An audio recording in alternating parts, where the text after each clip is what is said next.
Chapter 343. Although Gahan was a great swordsman, or rather, a unique genius, Gahan was much more intelligent than ordinary people. In terms of intelligence, he could crush mortals, but in other aspects, it was hard to say.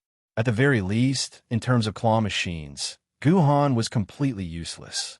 Gahan grabbed the claw machine confidently for the first time, but he only touched the head of the claw machine, and then the claw machine quickly moved up, ending Gahan's first claw machine experience. The first time, test the position and feel, Gahan said calmly, as if everything was under his control. So Gahan threw in the second coin, knocked it once, and directly lowered his claw. This time, the claw was a little further away from the first time. The first time the claw touched the claw, but this time it didn't even touch the claw. I have seen through the secret, Humph. Gahan acted like a master, as if the previous two failures were just to pave the way for this one. Gahan knocked the control stick hard again and was about to press the button. However, Gahan hesitated for a while, adjusted the control stick, and moved the claw a little before pressing the button.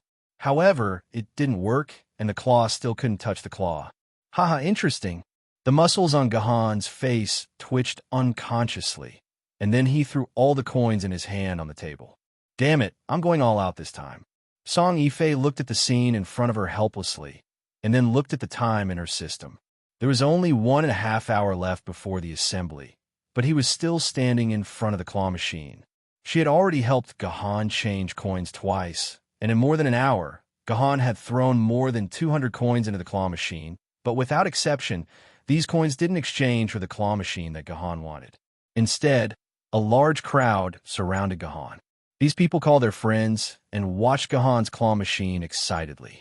When they heard that someone didn't succeed after more than 200 attempts, they all went up to watch happily, saying that it was the first time in their lives to see such a rare thing. More than 200 times, he should have caught 1 or 2 claw machines by pressing it randomly. Fortunately, Gahan wasn't famous in the real world, and the onlookers didn't know that Gahan was the military governor. Otherwise, tomorrow's headline would be like this: the biggest weakness of the god of war military governor, claw machine.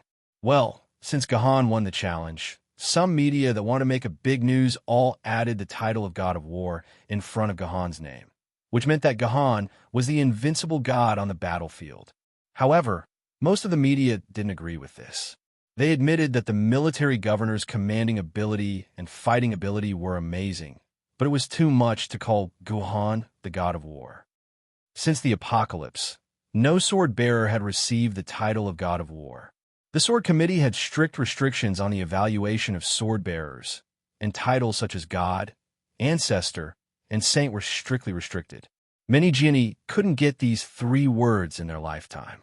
Since they were talking about the issue of the title, let's explain the sword bearer's title and the title system. When a sword wielder became a famed sword wielder, they had the right to request a title from the sword committee, which was a combination of XX plus sword names. For example, the Heaven Shrouding Sword Emperor's title, Heaven Shrouding Sword, was a title she had requested from the sword committee after becoming a famed sword wielder. At famed sword level, the sword bearer could have a title or not. It all depended on whether the sword bearer applied for it or not. However, after the sword bearer became a spirit sword level, a title was a must. If you didn't apply for it, the sword committee would force you to have a title. Once the title was forced by the sword committee, you didn't even have the right to change it. Unless you became a sword immortal, then you could change your title again. Therefore, sword bearers would apply for a title when they became a famed sword level. Of course, this title couldn't be something like invincible, heaven conquering, or heaven destroying. The sword committee would not approve such titles. If you gave such a stupid title, what would the sword bearers of immortal sword level and emperor sword level do with it? If the title was still up for grabs, then the title of the title was completely up to the sword committee. Ordinary sword bearers didn't have titles at all. Only those who had contributed to human society could be given titles. So far, there were less than 200 humans who had their own titles. It could be said that they were as rare as phoenix feathers and Chelan horns. The title was equivalent to the highest honor among humans. Humans with titles could enter the ancestral temple of the human race and enjoy the worship of millions of humans. There was once a person who said, "Life is what I want, and titles are what I want. If I can't have both, I'll give up my life for titles." From this, you can roughly see how awesome an honorific title is. Although there were only over 200 titles so far, these 200 titles were also divided into different levels. A title was made up of two words. The second word directly represented the title's level. For example, the three words swordsman, member, and man were the lowest level titles, and also the ones that were given out the most. Further up were the three words Wan, Wu, Shi, and Huang. Only the highest titles could use the three words ancestor, God, and sage. In the past 1,000 years, only 5 people had received these three-word titles. Fleeting Calendar with the title Kanzu, Sky Shrouding Jindi with the title Sky Sage, Jiangshan Jindi with the title Great Sage, and the Sword Forger Gongshu Buer with the title Ancestor. It was said that the descendant of Yi Jin official was fighting for the title of Martial Saint for Gu Jin Jindi. The Sword Committee said that they needed to hold a meeting to discuss this. But if nothing unexpected happened, Yi Jin official should be the 5th sword bearer after the apocalypse to receive the title Ancestor, God, and Sage. From this, it could be seen that if Gahan didn't become Jindi, the title of God of War was out of the question. The intentions of the media who deliberately gave Gahan the title of God of War were questionable. It was obvious that they were trying to make Gahan look bad, but Guhan's fans were never tired of it. They all agreed that Gohan's title of God of War was well-deserved. Back to the small claw machine. When Song Yifei was worrying about how to take Gahan away from the claw machine, there was a burst of cheers from the crowd. "Great! I finally caught it." Song Yifei raised his head and saw the claw machine grab a doll and throw it into the opening of the claw machine. Song Yifei let out a long sigh of relief. Now Gahan could leave. "Here, this is for you." Song Yifei was dazed. Then, a doll fell into Song Yifei's hand. Obviously, this was the doll that Gahan had just caught. Gahan spent so much time catching this doll just to give it to me. Song Yifei's mind went blank, and his heart was filled with sweetness. It seemed that even if he had to wait for a few more hours, even if he was late, it would not be a big deal. Gahan caught this doll just to give it to me. Should I take the initiative to kiss him back? Damn it, should I be more reserved? Song Yifei spent a long time thinking about these strange things in her head. Suddenly, she realized that the claw machine was still working, and the claw kept grabbing the dolls. What was going on? Hadn't he already caught it? Gahan, you're so stupid. It took you so much effort to catch a doll, but you still made a mistake. Gahan, you're so stupid. Qing Pin shouted. Song Yifei's face turned purple, and she was on the verge of losing her temper. She realized that Gahan had caught a doll that he didn't want before giving it to her. Song Yifei didn't care anymore. He pushed the crowd away and walked straight to Guhan's side. "Guhan, are you done yet? If you don't leave now, I'll complain to your master." Song Yifei said fiercely, "Guhan, are you done? If you don't leave now, I'll complain to your master." Sai, Song Yifei is so sad. The only way to threaten Guhan is to complain to Lu Lei. No matter how I look at it, he is like the beautiful class monitor in high school who hates the male protagonist for not living up to her expectations. Yes, that's the setting. Did I fail after all? Gahan happened to throw the last coin into the claw machine. Of course, he still got nothing this time. "So, do you still want me to change 100 coins for you?" Song Yifei sneered. She had made up her mind that if Gahan asked her to change coins, she would directly reject Gahan and piss him off. Song Yifei was too kind. If it was someone else, she would have slapped Gahan in the face. "No, I can't use this stupid method anymore. There's less than an hour left." Gahan shook his head. Song Yifei was even more annoyed now. Gahan didn't even have the chance to reject her. "So what are you going to do? Smash this claw machine?" Song Yifei said angrily. "You're so smart." Gahan nodded. "What the hell? Are you really going to smash the claw machine?" Before Song Yifei could react, Guhan grabbed the poor man's neck and slashed at the glass of the claw machine. Then, the entire glass shattered into pieces like an explosion. Song Yifei's eyes were filled with disbelief as he looked at the claw machine. So cool. With this strike, Guhan's entire body instantly relaxed. What he wanted was this feeling. Chapter 344. The boss of the entertainment center looked at the claw machine in front of him with a pained heart. It was such a good claw machine, yet the glass was smashed just like that. He had been running the entertainment center for more than 10 years, but this was the first time he had met someone who smashed the glass because he couldn't catch a doll. This kind of person should all go to hell. The boss cursed in his heart. How much is this claw machine? Just as the boss was cursing in his heart, the criminal who smashed the glass of his claw machine lazily asked in a tone as if the claw machine was worthless. I'm going to teach this kind of heartless person a lesson. The boss thought of this and decided to quote a price that would make the criminal regret for the rest of his life. This claw machine is the latest model this year, and it costs 40,000 renminbi per unit. Hey, isn't this machine 4,280 renminbi per unit? Guhan said calmly after hearing the price the boss quoted. This guy actually knows the real price of this machine. The boss was shocked. He suddenly felt that this criminal was not simple. He actually reported the price of this claw machine correctly. This person must be a professional who was proficient in claw machines. But why did such a person come to my place to smash the claw machine? Is he plotting against my entertainment center? I heard that Old Wang's Kinzichi has long wanted to swallow up my shop to expand. Could it be that he was sent by Old Wang to cause trouble? Could it be that my shop is involved in a game between big shots? Well, this boss is also a person who has read a lot of online novels. He directly came up with a large plot.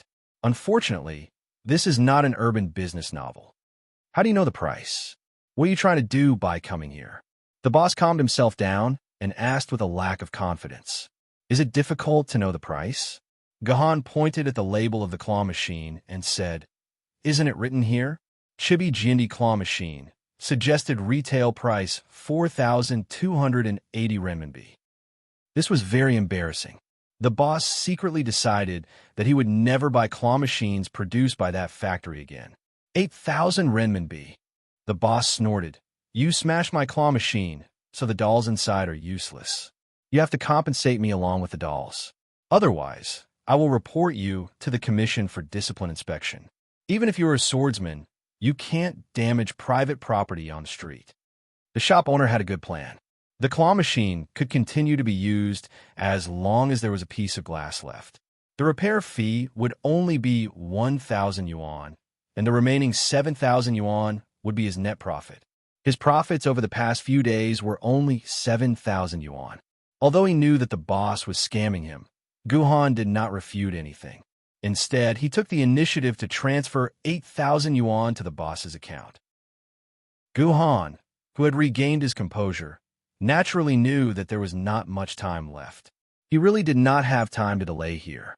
Qingpin, these dolls are all yours. Go and keep them. Guhan said to Qingpin with a smile. Qingpin immediately cheered and jumped into the claw machine. He first took the doll that looked like Guhan, then quickly threw the rest of the dolls into Gahan's hands. Then, Guhan threw them into his dimensional pocket. Hey, this is Tian Jinni's doll. Guhan felt that one of the dolls that Qingpin passed to him was very familiar.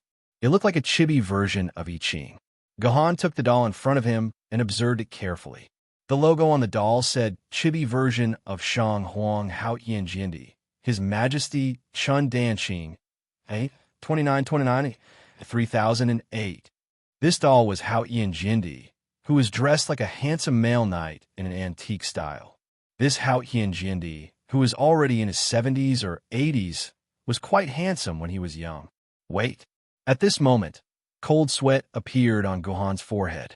He quickly picked up the other dolls and looked at the logo on them. They all had the honorific title of the original doll, as well as the year of their birth and death. This was a very normal thing. The children who got these dolls could understand the great history and legends of Jindi through these dolls. However, why was there Hao Yin Jindi among these dolls? Hao Yin Jindi was a living Jindi. Which doll manufacturer was so daring to make a QQ version of a living Jindi doll and put it together with the dead dolls for people to pick up? This was courting death. This was a crime of great disrespect to the Sword Emperor. More importantly, Hao Qianjindi would still be alive tomorrow, but the label on the doll included his birth and death years. 2939 to 3008. This year would be the year 3007. Qingpin, let me see the doll in your hand. At this time, Qingpin had already swept away all the dolls in the claw machine. All the dolls had been put into Guhan's dimensional pocket. Only her favorite doll that looked like Guhan was left in her hand. Originally, Guhan thought that it was because of the cartoonish version of Yuan Ko that a certain Jindi looked similar to her. However, when she saw the doll that even had the date of Hao Qianjindi's death marked, Guhan immediately became very interested and curious about this doll that looked like her. Could it be that this doll? Guhan took the doll that Qingpin handed over to him and carefully observed its appearance. He hadn't noticed it before, but now that he had a closer look, it was very similar. It was as if he had been carved out of the same mold as her. Moreover, there was an identical set of clothes that this doll was wearing in Guhan's wardrobe. Guhan immediately found the label of this doll. Different from the other labels that were full of information about Jindi, this doll's label was empty except for a yellow P. On the front of this P, there was a very strange smile. The round face of this expression was very cute. The curved lips were arrogant but not delicate. The slightly flushed cheeks made people feel infinite warmth. The right eyes were full of joy, which made people's imagination run wild. The slightly raised eyebrows hid the merits and reputation. Its function was so high that it could be used to describe all kinds of emotions, above from Baidu Encyclopedia. Guhan recognized this expression. This expression was very famous before the apocalypse. Archaeologists had already found pictures of this expression in countless ruins. Those archaeologists called this expression funny. There was something wrong with this doll. There was something wrong with this claw machine. This claw machine was connected to these dolls and appeared in front of him. There must be something wrong. Guhan furrowed his brows. He could already feel that he had mysteriously come to the Animation Entertainment City today and mysteriously played with the claw machine and mysteriously missed 300 times. It seemed like it wasn't a problem with his skills, but with the claw machine. All of this had been purposely arranged, and he had been tricked by a mastermind behind the scenes. Looks like I have to take this claw machine away too. With a thought, Guhan put the claw machine into his dimensional pocket, leaving the shocked owner behind. Anyway, he had spent 8,000 yuan, so it was reasonable for him to take this claw machine away. Your expression is very strange. Why do I feel that it's funny? Song Yifei felt that Guhan was very strange at this moment, and the word funny involuntarily popped up in his mind. Really, Guhan had a serious expression on his face. Forget it, we don't have much time left. Call Tian and Ming Yuan over. We have to go home and pack our things immediately. All right, they finally knew that it was time to go home. How many chapters had they been playing outside? Guhan and Song Yifei were on an antique Three Kingdoms arcade machine, pulling Tian and Ming Yuan back from the fight. This was Guhan's first time seeing Ming Yuan. She was dressed in black, and her appearance was plain. She had an extremely ordinary appearance, but her face had a funny, oh no, a stubborn expression. Ming Yuan, although I lost to you this time, next time, this heroine will definitely win it all back. Just now, Tian and Ming Yuan seem to have been competing on an esports level. How many times has it been? Tian, you can't beat me. Ming Yuan replied proudly. Ming Yuan proudly replied. Guhan could clearly feel the burning fighting spirit in Ming Yuan. It seemed that Tian and Ming Yuan had already fought many times before this. These two fellows seemed to have a very deep friendship before this awakening. Thinking about it again, Tian and Bo Ri also had a long history. Guhan's sword lady and Song Yifei's sword lady were really fated. They had a deep bond. Tian, how many times have you lost to Ming Yuan? Guhan suddenly asked. Not many, less than 100 times. Tian answered straightforwardly, as if this wasn't a shameful thing. Sigh, it seems like the sword lady is like the master. We can more or less understand why Guhan's skill at catching dolls is so bad. It's not without reason. After leaving the entertainment city, Guhan and Song Yifei were squeezed by the surging crowd again. When they finally squeezed out of the CBD, they were shocked to find that they had one more thing on them. What is this? Song Yifei took out a flyer from his chest. This should have been placed on his chest by someone when they were being squeezed by the crowd. I have one here too. Gahan was also stuffed with a flyer. When he opened it, he saw that it was a promotional poster for a concert. Oh my god, Muse is holding a concert in Yuzhong City? Song Yifei was so excited that he covered his mouth. Tears were about to flow out. At this moment, Song Yifei was like a standard idol chef. What is Muse? Are they very famous? Gahan only cared about things related to strength. As for things like idols, Gahan had no interest in them at all. Muse is the greatest idol group of mankind. They are all idols made up of ancient sword-bearers. They were originally a group of nameless sword-bearers, but one day, on the way home, Gahan was brainwashed by Song Yifei with the story of Muse. It was as if he had entered a cult. Chapter 345. Along the way, Gahan finally returned to the entrance of Sankingshan District. He thought that he could separate from Song Yifei now, but the two of them lived in the same building. Which floor do you live on? Gahan suddenly asked when the two of them stood at the door of the corridor with a group of sword maidens behind them. He suddenly had an ominous premonition. I live on the third floor. Song Yifei's answer made Gahan completely speechless. It turned out that he and Song Yifei had become face-to-face neighbors. He really couldn't understand how they could be assigned to the same floor of the same house when he and Song Yifei became sword-bearers 1 or 2 weeks apart. Gahan didn't know that all the rooms in Sankingshan District were randomly assigned by the system. They were not arranged in order. So, Gahan and Song Yifei were really fated. They finally returned home. At this time, there were less than 50 minutes before the gathering. Although Gahan wasted a lot of time in the anime entertainment city, Maiden didn't waste any time. When Gahan returned home, Maiden had already packed enough lunchboxes for Gahan, Etienne, and Qingpin for a month. Maiden filled 3 new large plastic buckets with cooked rice, the kind that was 1 meter high and about half a meter in diameter. However, because the time was too tight, the dishes were a little monotonous. There were only 2 dishes. One was green vegetables with oil, and the other was braised pork. Maiden knew that Qingpin's appetite was amazing, so she specially prepared 10 large plastic buckets. Being able to fill these buckets with braised pork in just a few hours, Maiden was really a very useful maid. For the first time, Gahan completely felt the importance of Maiden to him. You too, if there's anything you want to bring, put it into your own scabbards. This trip will probably take at least 2 weeks or so. Especially your clothes. Pack them yourselves. Don't leave everything to Maiden. As a result, the two of them went to pack up their own things. Gahan looked at the empty living room, and his heart skipped a beat. It seems that I have missed something. Oh right, where's Guyun? Gahan suddenly remembered that Guyun hadn't returned home yet. Too many inexplicable things had happened in the entertainment city just now. So much so that Gahan didn't realize that Guyun hadn't followed him back. Etienne, where's Guyun? Gahan immediately ran to Etienne's bedroom door and directly pushed it open, then closed it with a bang.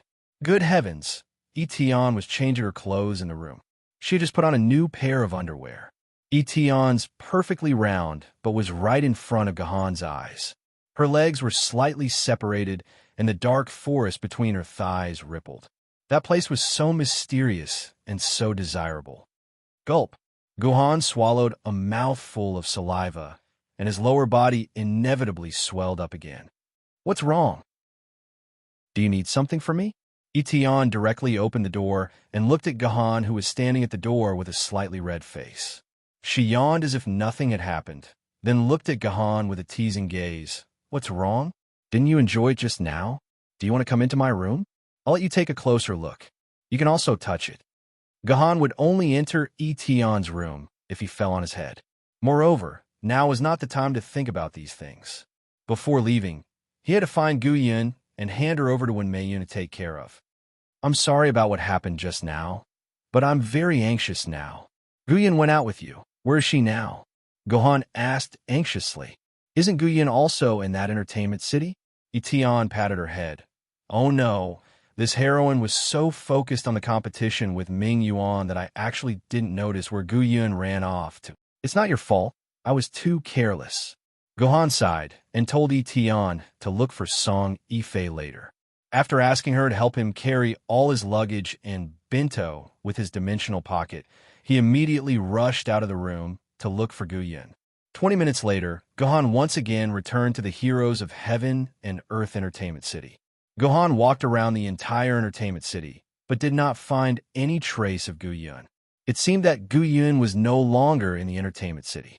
Gohan was never worried that Pin would get lost, because there was a sword mark between Pin and Gohan. Gohan could easily sense Pin's location through the sword mark. As long as he followed the sword mark, he would be able to find Pin, just like the first time he met Gu Yun. But Gu Yun was different. Gu Yun was just an ordinary human. There was no such thing as a sword mark between Gohan and Gu Yun, so Gohan could only use the most primitive method to search for his sister. Therefore, Gohan went straight to the front desk of the entertainment city, found the boss who was browsing the web in front of the computer, and asked to check the video of the entertainment city in the past few hours. Who are you? Why should I show it to you? The boss replied to Gohan with a face full of displeasure. He did not seem to recognize Gohan. At least he had forgotten that he had just earned a whole 8,000 yuan from Gohan as compensation. My sister has gone missing in your entertainment city. I have to find her now.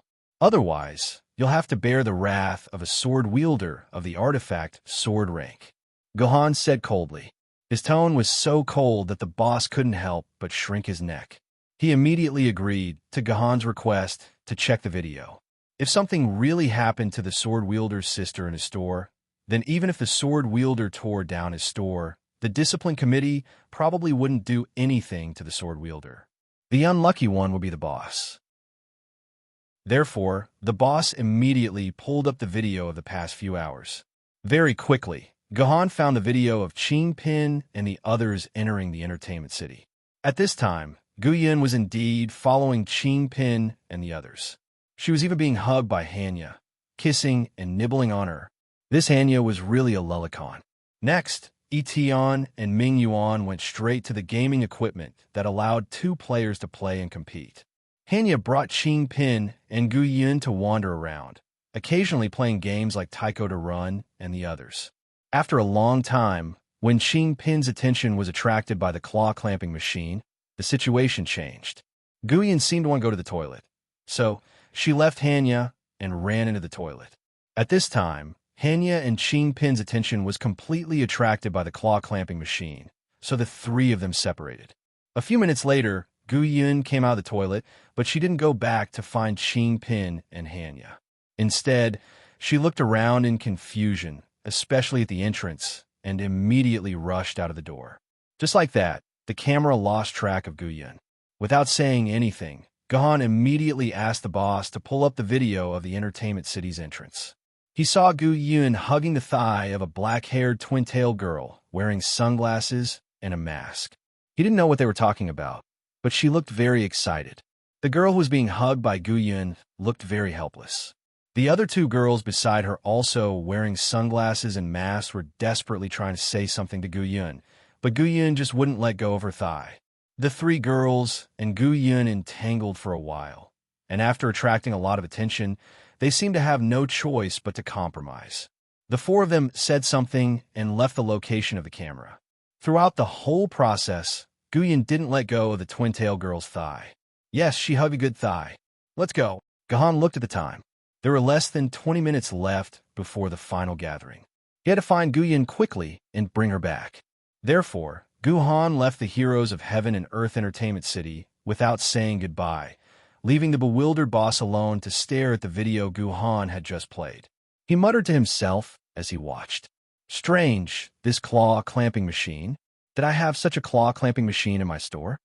The boss was looking at the video of Pin and Hanya talking around the claw-clamping machine. He didn't remember having such a claw-clamping machine in his store at all. After coming out of the Heroes Entertainment City, Gohan immediately grabbed the extension of the building's wall and jumped to the second floor of the building. With such a huge flow of people, it was impossible to see clearly on the ground. He could only find traces of Gu Yun from high place, especially the three girls who left with Gu Yun. Whether it was their hairstyle or clothes, they were very distinctive. In particular, their sunglasses and masks were even more conspicuous. They were the easiest people to find in the crowd. At this time, Gu Yun had already left the entrance of the entertainment city for more than 50 minutes. Obviously, these people should have gone far away. It was impossible for them to still stay nearby. Gahan was like Spider-Man, jumping around the second floor of various buildings. Many of the places where he landed were several meters or even about 10 meters apart. Some places where he landed could only fit half a foot, but Gahan still passed through as if there was nothing there, attracting the attention of the crowd on the road. Some even took out their personal terminals and began to record. Gahan walked almost the entire commercial street, but he didn't find any trace of the three girls and sunglasses at all. Don't doubt Gahan's eyesight. If Gahan said no, then no. Could it be that they have already left the CBD? Gahan lowered his head and pondered. If they had really left the CBD, then it would be troublesome. The core area was so big. It would be impossible to find them without spending a few hours. If they took Gu Yun to their homes, then it would be even more impossible to find them. He could only ask the police for help. But with the efficiency of the police, it would be impossible to find Gu Yun today. You have a communication from Tamono Kakazi. Would you like to connect? Suddenly, such a prompt came from Gahan's personal terminal. It was Tamono Kakazi, the highest artificial intelligence. Mr. Gahan, are you performing acrobatics? On the other end of the communication, Tamono Kakazi said with a smile, there are already no less than 10 videos that have been uploaded to the video website. If I didn't give you an artificial top to increase the popularity of these videos. Nina-chan, I was planning to look for you. Gahan sighed. Can you do me a favor? Chapter 346. Gahan had no choice but to look for Tamono Kakazi. If there was anyone in the world who knew everyone's whereabouts like the back of her hand, it would only be Tamono Kakazi, the artificial intelligence. As the server terminal that managed all personal terminals, if Tamono Kakazi wanted to find someone in the city, as long as the person's personal terminal was still on him, he would not be able to escape Tamono Kakazi's eyes. So you're jumping from building to find your sister. Tamono Kakazi suddenly realized. However, after listening to Gahan's request, Tamono Kakazi felt a little awkward. Strange, according to the information, isn't your sister dead? Why is she still alive? She's my god-sister, Gahan said without changing his expression. Even if Gahan said that Gu Yun had come back to life, Tamono Kakazi would not believe him. This is a little troublesome. Your sister doesn't seem to be carrying a personal terminal with her. Tamono, I can't find your sister's whereabouts. Indeed, if a person did not wear a personal terminal, even the highest level of artificial intelligence would not be able to do anything. Nina-chan, you can look for the whereabouts of the 3 women who were with my sister just now. I think the 4 of them are still together. Even if they are separated, they should know where my sister went. Okay, Tamono will look for you. Tamono Kakazi answered very quickly. A few seconds later, Tamono Kakazi once again replied to Gahan helplessly. The personal terminals of those 3 girls are all SS-level confidential terminals. If I want to look for their whereabouts, I will definitely be discovered by the humans who are monitoring me.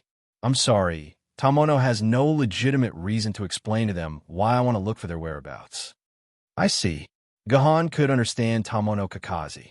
Tamono Kakazi, who was monitored by humans as a time bomb that could explode at any time, needed a legitimate reason to do anything. Otherwise, Tamono Kakazi would get into a lot of trouble. Tamono Kakazi did not need to take such a risk at all. Then, can you look at the surveillance videos of all the surveillance cameras around here? Gahan thought for a while and made a new suggestion. If you can't look at their location directly, then you can look at the surveillance cameras and find out where they last disappeared. That way you can find them. That's not a problem. I can look at hundreds of thousands of surveillance videos every day. I don't think it will attract the attention of those white snakes. The white snakes that Tamono Kakazi mentioned were naturally the scientists in white coats who were responsible for monitoring her. From this title, It could be seen that Tomono Kakaze did not have a good impression of these scientists at all. Unlike Gahan, who had to use his eyes to look at the videos frame by frame, the highest level artificial intelligence could look through thousands of videos at the same time. Soon, Tomono Kakaze found clues about Guyun and the three girls. "Hey, they're right under your feet," Tomono Kakaze said cheerfully. "They're drinking coffee in a cafe under your feet. They're in private room 051. "Thank you, Jina-chan. I owe you one." Gohan thanked Tomono Kakaze seriously and jumped directly to the window on the second floor. Amidst the exclamations of the nearby tourists, he barged into the mall. This was a traditional mall, which was the style of the mall before the apocalypse. It was not like the malls in the common district, where people could quickly buy and try on clothes. In this mall, there were also many small restaurants for the passers-by to take a rest. Soon, Gahan found a cafe called by Ning.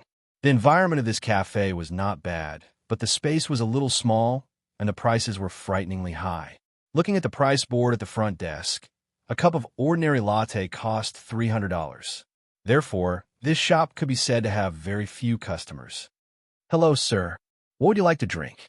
The waiter saw Gahan walk in and immediately asked. In the core district, there was no such thing as looking down on others. After all, those who could survive in the core district were either sword-bearers or relatives of sword-bearers. They were not people to be trifled with. "Don't worry about me. I'm looking for someone." Gahan did not even look at the waiter. His eyes swept around and found private room 501. After all, this cafe did not have much space, and the location of the private room was very conspicuous. "Sir, without the guest permission, you can't go in." Seeing that Gahan was about to barge into private room 501, the waiter immediately went to stop him. However, this was of no use to Gahan. Gahan directly pushed open the door of private room 501. A series of screams rang out from within the room. The plot seemed to be a repeat of the previous Heavenly Sword. Among the three girls, one of them had brown hair and green eyes. Her long hair reached her waist, and she was currently taking off her top. Her chest, which was as round as a papaya, was bouncing up and down in a deep purple lace bra. After discovering that Gahan had barged into the private room, the frightened girl's Opie began to shake violently. It felt like two huge elastic balls were shaking up and down at high speed, creating waves. This chest was at least a G cup. However, Gohan's attention was not on this pair of strange rulers at all. Gohan's attention was already attracted by Guyun, who was sitting on the chair. She was holding a long sori in her hand and was happily munching on it. This was really strange. Which cafe started selling sori? All right, these were all minor details. Gahan looked at the time. There were still 5 minutes left before the gathering time. If he flew from here to the parking lot, he might be able to make it in time. Guyun, follow Big Brother home. Gohan grabbed Guyun's neck and wanted to bring her back. No. Guyun still has things to do. Guyun doesn't want to go home now. Guyun waved her arms and legs, trying to break free from Gahan. Of course, with Guyun's strength, this was impossible. Guyun, who was grabbed by the neck, was like a cat that had completely lost its ability to move, just like Chin Pin. "Stop! You can't take this child away." Seeing Guyun struggle, a strong girl with long blue and black hair who was sitting next to Guyun stood up and grabbed Gohan's wrist. He did not expect this girl to be so strong. She grabbed Gohan's wrist so hard that it hurt. This kind of strength was no less than the strength of a sword wielder. "I'm her brother. Why can't I take my sister away?" Gahan glared at the girl. "If I wasn't in a hurry, I would still pursue the crime of child trafficking." "We're child trafficking? She's the one who has been pestering us." Among the three girls, the last girl with yellow hair stood up angrily. "It's your sister who has been pestering Sister Shi and won't let go. She even spilled coffee all over Sister Shi's body. If you're really this girl's brother, then please compensate us for our material and mental damages." Hearing this girl's words, Gohan's face twitched. No wonder he saw this G-cup girl changing her clothes as soon as he came in. It was his sister who spilled coffee on her. "I'll compensate you." Gohan decided to solve this problem with money, just like he did in the anime city. Is 10,000 renminbi enough to compensate you? Are you kidding me? Big sister She's clothes are from the Xiaomi brand. The yellow-haired girl said with a face full of contempt. The Xiaomi brand clothes were not something that could be bought with just 10 or 20,000 RMB. It cost more than 100,000 RMB per piece. However, less than 10 pieces were sold every time they went on sale. Within a few minutes, they were all sold out on the official website. The clothes that her big sister she was wearing were bought at a high price from a scalper. She really could not understand why those scalpers always had an endless supply of Xiaomi clothes. The girl with yellow hair wanted to say something, but she was stopped by Sister She, who had put on the clothes again and hid the G-cup behemoth again. There's nothing wrong with this clothes. You can wear it after washing it. There's no need for them to compensate us. Sister She spoke very calmly, but her face was indeed flushed. She remembered that her treasure, which had never been seen by a man, had been seen halfway by an inexplicable man today. This sister She could not help but feel hot all over. She was so unlucky. Even if he went swimming, he would wear a one-piece swimsuit. Sir, I don't need you to compensate us with anything, but you must prove that this child is your sister. Otherwise, we won't let you take this child away. This G-cup girl looked like a good person. Although such an expensive dress was dirted, her first concern was the safety of the child and the true identity of Gahan. She was a responsible and good child. In the face of such a girl, Gahan was embarrassed to use force. He looked at the time again. At this time, there were less than 3 minutes before the gathering. It seemed that he would be late. Ask her yourself if I am her brother. Gahan lifted Gu Yun from his hand and let her answer this question herself. Yes, he is my Gahan, the biological kind. Gu Yun replied miserably. Okay, can we go now? Gahan carried Gu Yun back into his arms and then raised his wrist that was grabbed by the blue-black girl. Please let go of your hand. After all, men and women should not touch each other. Rascal. The 3 girls had this word in their hearts at the same time. But after they looked at each other, they helplessly let go of Gahan. Since this child had admitted it, they could not stop Gahan from taking Gu Yun away. After all, since they were entangled by Gu Yun, they were very troubled. They were about to send her to the police station and let the police find this girl's relatives. Unexpectedly, her brother came looking for her. Wait, brother, Gu Yun still has something to do. Can you let Gu Yun finish it? Have you forgotten? You said before that you would treat Gu Yun well for the rest of your life. You would never bully your baby sister. Gu Yun cried. Hearing Gu Yun say this, Gahan had no choice but to stop. Gahan did say this before. That was a week before the invasion. Gahan had promised his sister that he wanted to buy a doll, but did not have the money. What else do you have to do? Gahan sighed. Since he was already late, it did not matter if he was a little late. It's with her. Gu Yun suddenly turned her head and pointed at the dumbfounded Sister She. On her leg, there is something that belongs to Gu Yun. That thing is very important to Gu Yun. Gu Yun must get it. On her leg? Gahan looked down. This Sister She's leg was wrapped in a pair of sexy black stockings and a pair of gorgeous black boots. If there was a place on her leg that could hide something, it could only be hidden in her boots.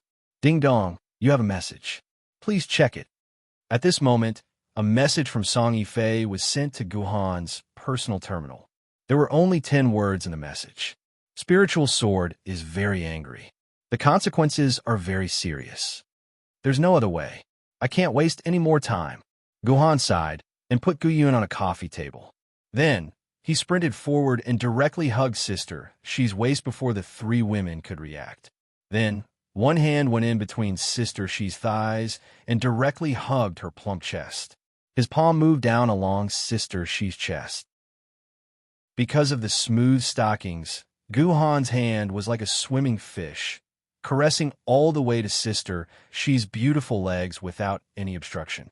Finally, his palm went deep in her boots and pulled out a dagger with a cold glint. It's this. This is what Gu Yun wants. Seeing Gahan pull out the dagger, Gu Yun clapped her hand happily. It's not a good thing for a girl to carry a dagger with her. I'll buy this dagger. I'll transfer the cost to you later. Goodbye. With that, Gahan left with Gu Yun like a gust of wind. From a moment Gahan put down Gu Yun to the moment he picked up Sister She's body to the moment he played with Sister She's beautiful leg, to the moment he took the dagger from her boot, the entire process took less than 10 seconds. It was only after Gahan left that the three confused girls finally reacted. "Little bird, highway, have I been molested?" "Sister," she asked as if she was still dreaming. Yes." The two of them answered in unison.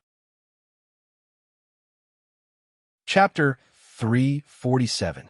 By the time Gahan reached the meeting point as fast as he could, he was already 8 minutes late. The meeting point was a large parking lot in the core area, the same parking lot that Gahan and Class 22694 had used when they went out for a mission. In fact, basically all the sword bearers would depart from this parking lot.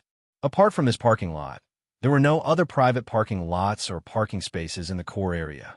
Most of the roads in the core area were also closed to cars. There was only one main road that was directly connected to the outside of the city. The reason for this was that the roads in the core area had been compressed to the point of being extremely narrow.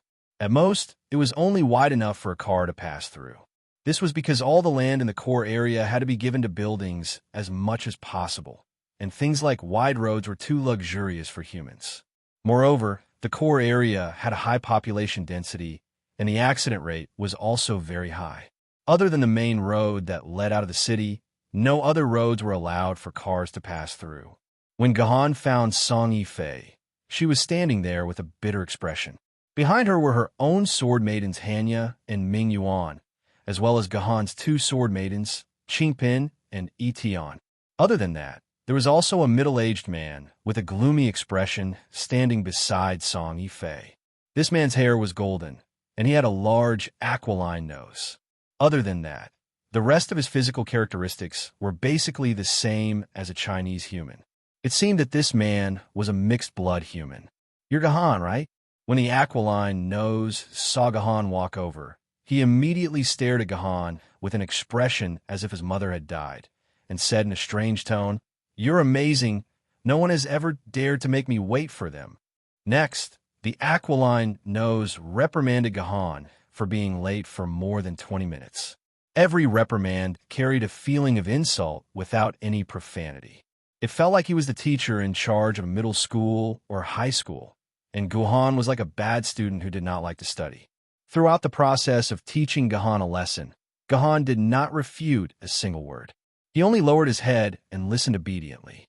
This was because Gahan noticed that behind this hook-nosed man were 4 beautiful girls with different appearances. However, these girls' gazes were dull and their bodies were motionless, and they lacked the spirituality that humans should have. These girls were most likely not normal humans, but sword maidens or even man-made sword maidens. This was because only man-made sword ladies would have such a dull expression. Man-made sword ladies did not have souls. At this time, there was no one else present. In other words, this hook-nosed man was actually a spirit sword level sword wielder. No wonder he dared to speak to Gahan in such an aggressive and nasty manner. With the strength of a spirit sword master, Gahan was reprimanded until he couldn't say anything and didn't even have the will to refute. Students who had been reprimanded by the teacher in charge knew that talking back to the teacher in charge was the worst thing to do. If it was not done properly, they might be punished physically or have their parents called in. The best way was to lower their head and let the teacher vent his anger. After all, the teacher had to go home after work. Would he scold you until the night?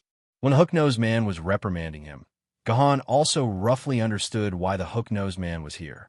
It turned out that he was sent by Lu Lei to escort Gahan, Song Yifei, and Ku Rakin all the way. The journey to Changyang Mountain was about 1,600 kilometers. In this 1,600 kilometers, except for a few beacon towers near Yuzhong, there were no other traces of human activity. This way, they would pass through the territory of Yuankou, and there was no lack of some powerful nether-level or meteor-level Yuankou's territory. If they were unlucky, it was not impossible to encounter a universe-level Yuankou. If Gahan and the other 2 sword-bearers were alone, the probability of them coming back alive was estimated to be less than 20%. Gahan and Song Yifei were the elites of Yuzhong City, and they were talents with great potential who might take over the position of Liu Lei and Dao's immortal sword in the future. They were completely different from ordinary sword-bearers. It was impossible for the two sword immortals to let them take such a big risk. Therefore, the two simply assigned a spirit sword level sword-bearer, which was this hook-nosed man, to accompany Gohan and the other two to Changyang Mountain. With the protection of a spirit sword level sword-bearer and two immortal sword level sword-bearers who could cross the void to save their lives at any time, the safety of Gohan and the others should still be guaranteed. However, this hook-nosed man seemed to be a little dissatisfied with being assigned such a task. Come to think of it, he, a dignified spirit sword level sword-bearer, was actually assigned to protect the safety of a few sword-bearers at the treasure sword level. In particular, Liu Lei had specifically told him that the three sword-bearers were the future of Yuzhong City. This made the hook-nosed man even more unhappy.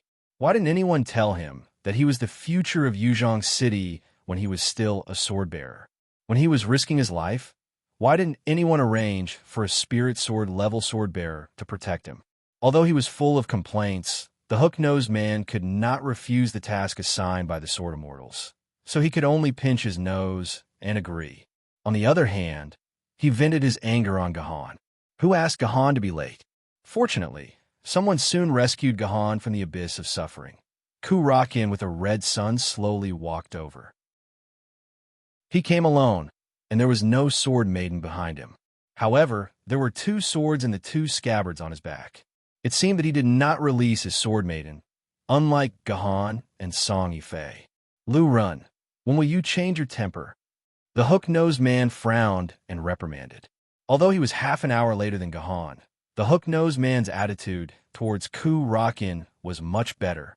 After all, he was the son of Zhu Wudao, the son of the chairman of the Yuzhong City Sword Committee. Let's talk about it after you change your bad temper. Ku Rakin had no respect for the hook-nosed man.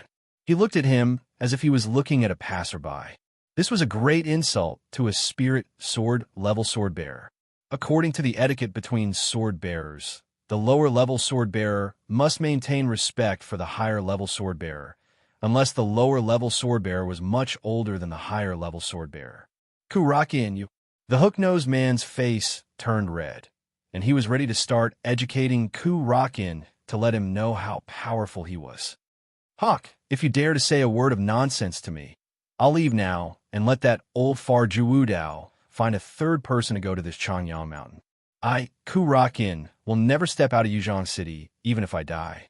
Ku Rakin seemed to have guessed that the hook-nosed man was going to start lecturing him, so he simply threw a cold sentence at him. The hook-nosed man was so angry that his face looked as if he had eaten dozens of Mexican chili peppers, but in the end, he couldn't say a word. Before he came, Zhu Wudao specifically told him to take good care of Ku Rakin and that Ku Rakin must reach Changyang Mountain.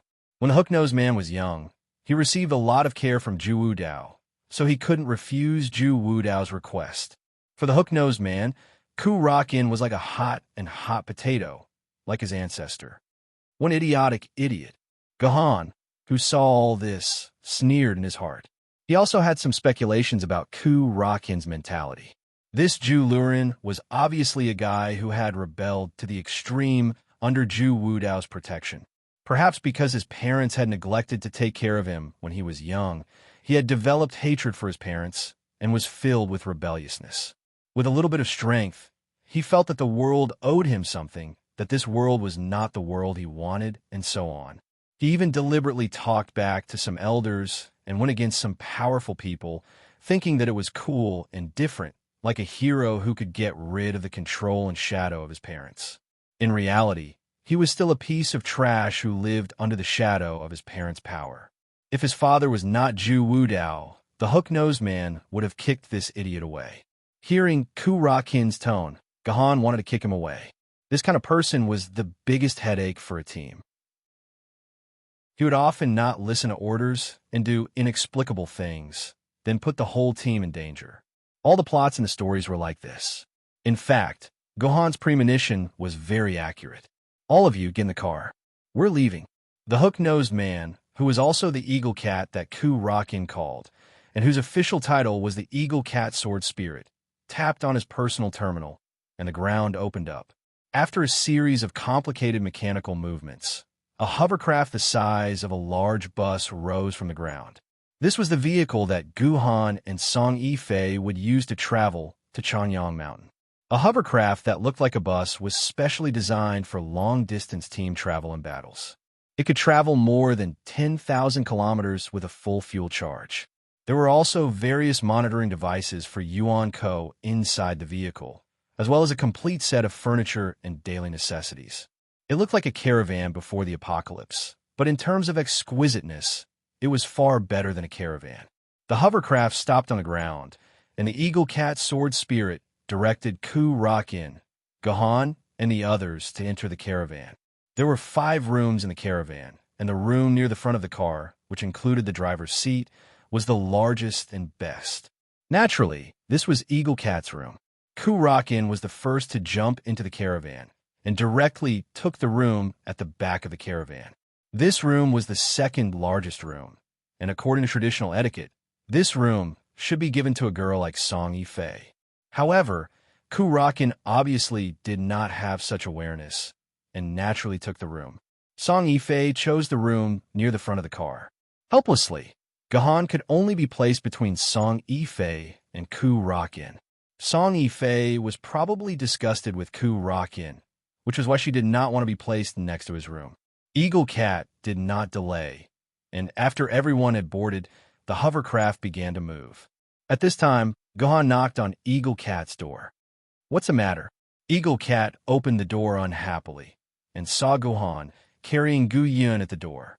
"Senior Eagle Cat, my sister is just a normal human. She got lost just now, and I was late because I was looking for her. So, you're here to tell me that I shouldn't have criticized you just now." Eagle Cat lit up a cigarette and took a deep puff. "No, Senior Eagle Cat's teachings are all correct, and I have no reason to waste everyone's time. I'm here to find Senior Eagle Cat, so you can stop the car at the 3rd junction. It's very close to my house, and I want to let my sister go home.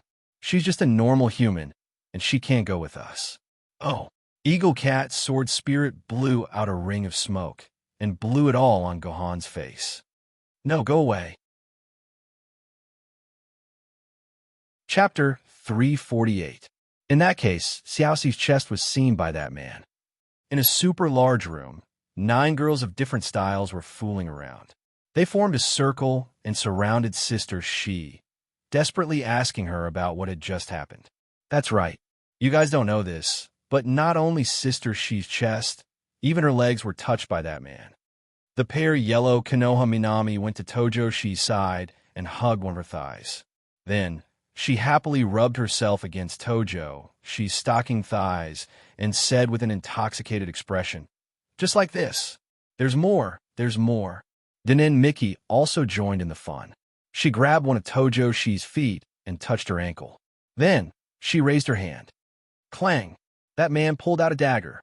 You guys, although there were 2 girls desperately trying to grope her, Tojo Shi did not seem to be disgusted. Instead, she looked like she was enjoying it. "All right, you two, let go of Xiaoxi." A blonde Russian girl, Iase Eri, separated Konoha Minami and Danin Miki and rescued Tojo Shi, who still wanted more. Iase Eri lived up to her name as the most prestigious person in the group. With just a word from her, the other 8 girls all obeyed her orders. This matter is not a joke. Our Xiaoxi was indeed molested by a pervert. I think we should immediately report this to the police and let them handle this matter. We can't let Xiaoxi suffer such grievances. That's right. That's right. We must teach that pervert a lesson. The girls began to reprimand the pervert, Guhan, and express their determination to fight against Guhan's evil influence. They wanted to avenge Higo Hiroshi, who had been molested. "No, we can't call the police." Everyone expressed their agreement. Only the victim, Tojo Shi, firmly refused. As the brains and demon king of Muse's group, Tojo, she was always the most rational girl in the group. She knew how to take care of her younger sisters. "Everyone, listen to me. Although Muse has gained some fame in recent years, any idol group can't afford to be hurt by a scandal. If we report this to the police, then it will definitely be leaked. At that time, No matter if we are wronged or not, Muse will suffer a lot of pressure and losses. So we can't do this. We can't report this to the police, and we can't let the media know about this. God knows how the unscrupulous media will turn this into. Tojo Kiki's words made a lot of sense. That was how the media worked. Good friends drinking tea could be made up into a secret relationship. Quarreling meant severing ties. Unfollowing someone on Weibo meant that a divorce was imminent. In short, no matter what the media said, if you didn't feed them with public relations beforehand, all sorts of irresponsible news would make you vomit blood. Even if it was proven that what they said was wrong, they would still argue that this was freedom of the press and that it was none of their business. Then what should we do? Are we going to let Xiaoxi be wronged? I won't do it. We can't let Xiaoxi be wronged. Yeah, sister, she has been humiliated so badly. We must teach that man a lesson. All right. Everyone, listen to me. I don't want to let that pervert off the hook. We can't do anything to him on the surface, but can't we deal with him in secret? Tojo Kiki said with a strange smile on her face. So, you can only bring Gu Yun along. In the maglev bus, Gahan and Song Yifei were sitting at a table by the window, drinking tea. These were the precious tea leaves that Song Yifei had brought along. Gahan didn't have the time to bring these things. He usually only drank plain water.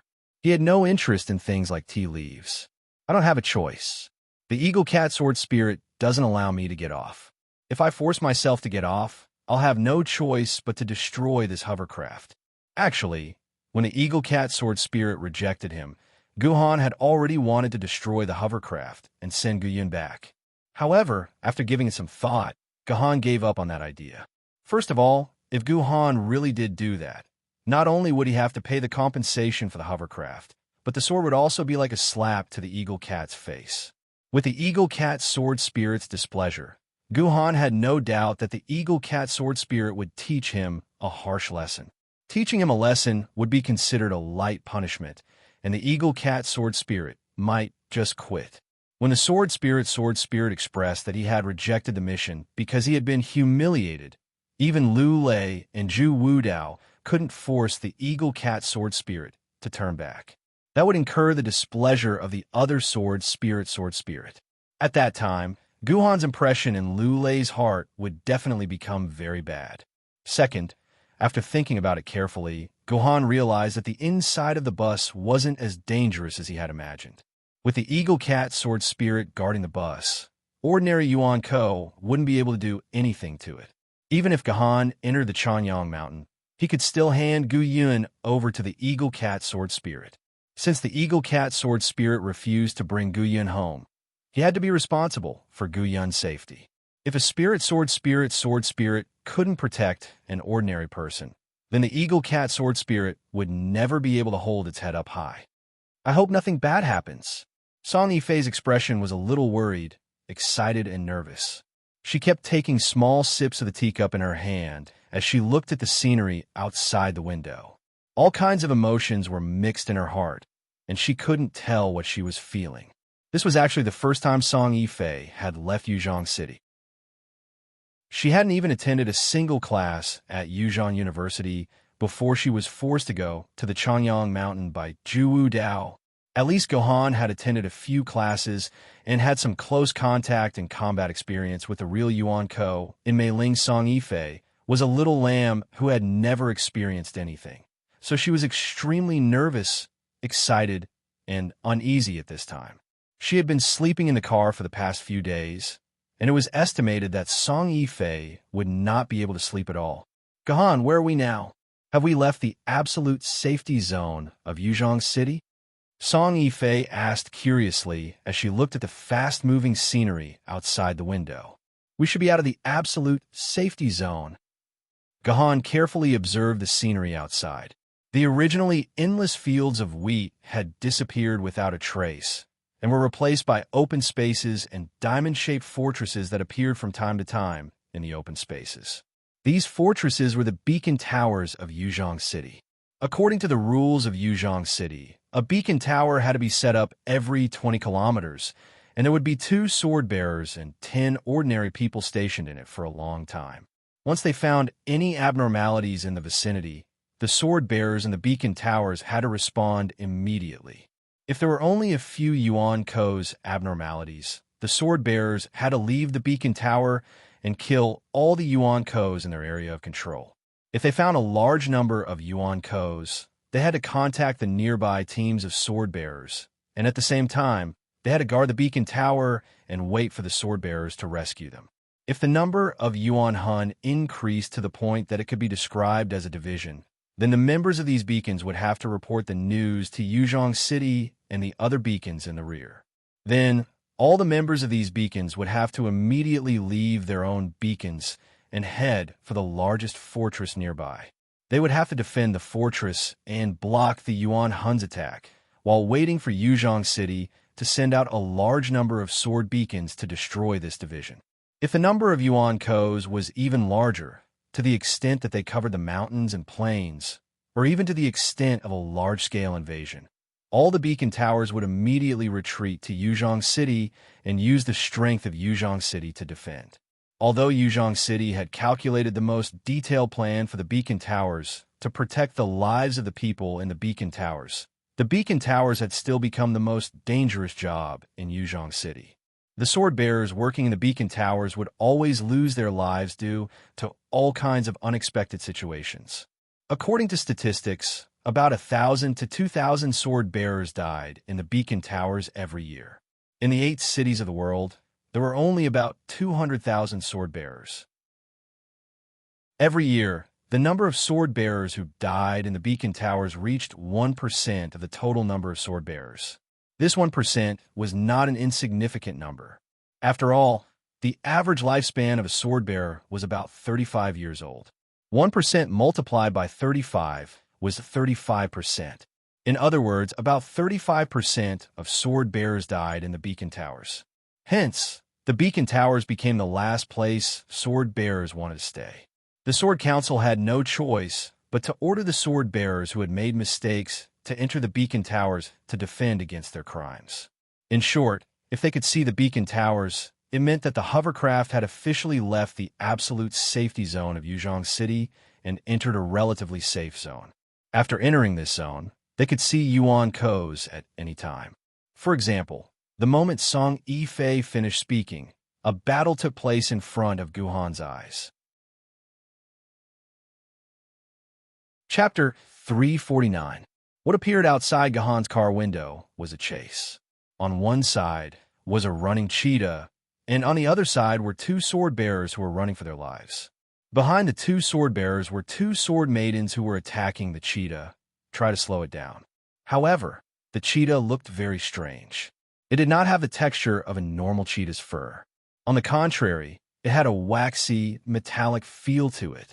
It did not look like an animal, but more like a shiny car that had been waxed. Guhan, the 2 sword bearers are in danger. We have to save them. Song Yifei saw the 2 sword bearers running for their lives, and immediately stood up, eager to save them. All right, I'll go find Lord Eagle Cat right now. Guhan nodded.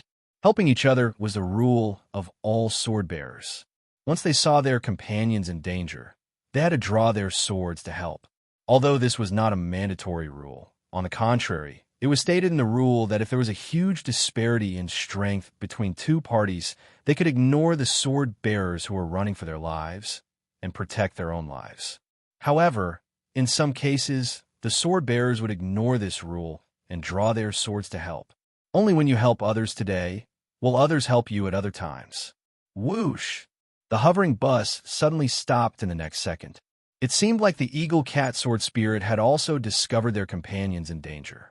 Even though the Eagle Cat Sword Spirit was not in a good mood, he was not someone who did not know the severity of the situation when it came to the safety of his companions. The 3 of you go down with the 2 sword bearers and kill that Yuan Ko. The Eagle Cat did not show his face, but his voice was broadcasted throughout the entire bus. At the same time, the front and back doors opened simultaneously. Guhan and Song Yifei looked at each other, and Ming Yuan, Etian, Qing Pin, and Hanya, who were in the room, each turned into a ray of light and flew into Guhan and Song Yifei's scabbards. Then, the 2 of them jumped down from the bus door and faced the 2 sword bearers who were running for their lives.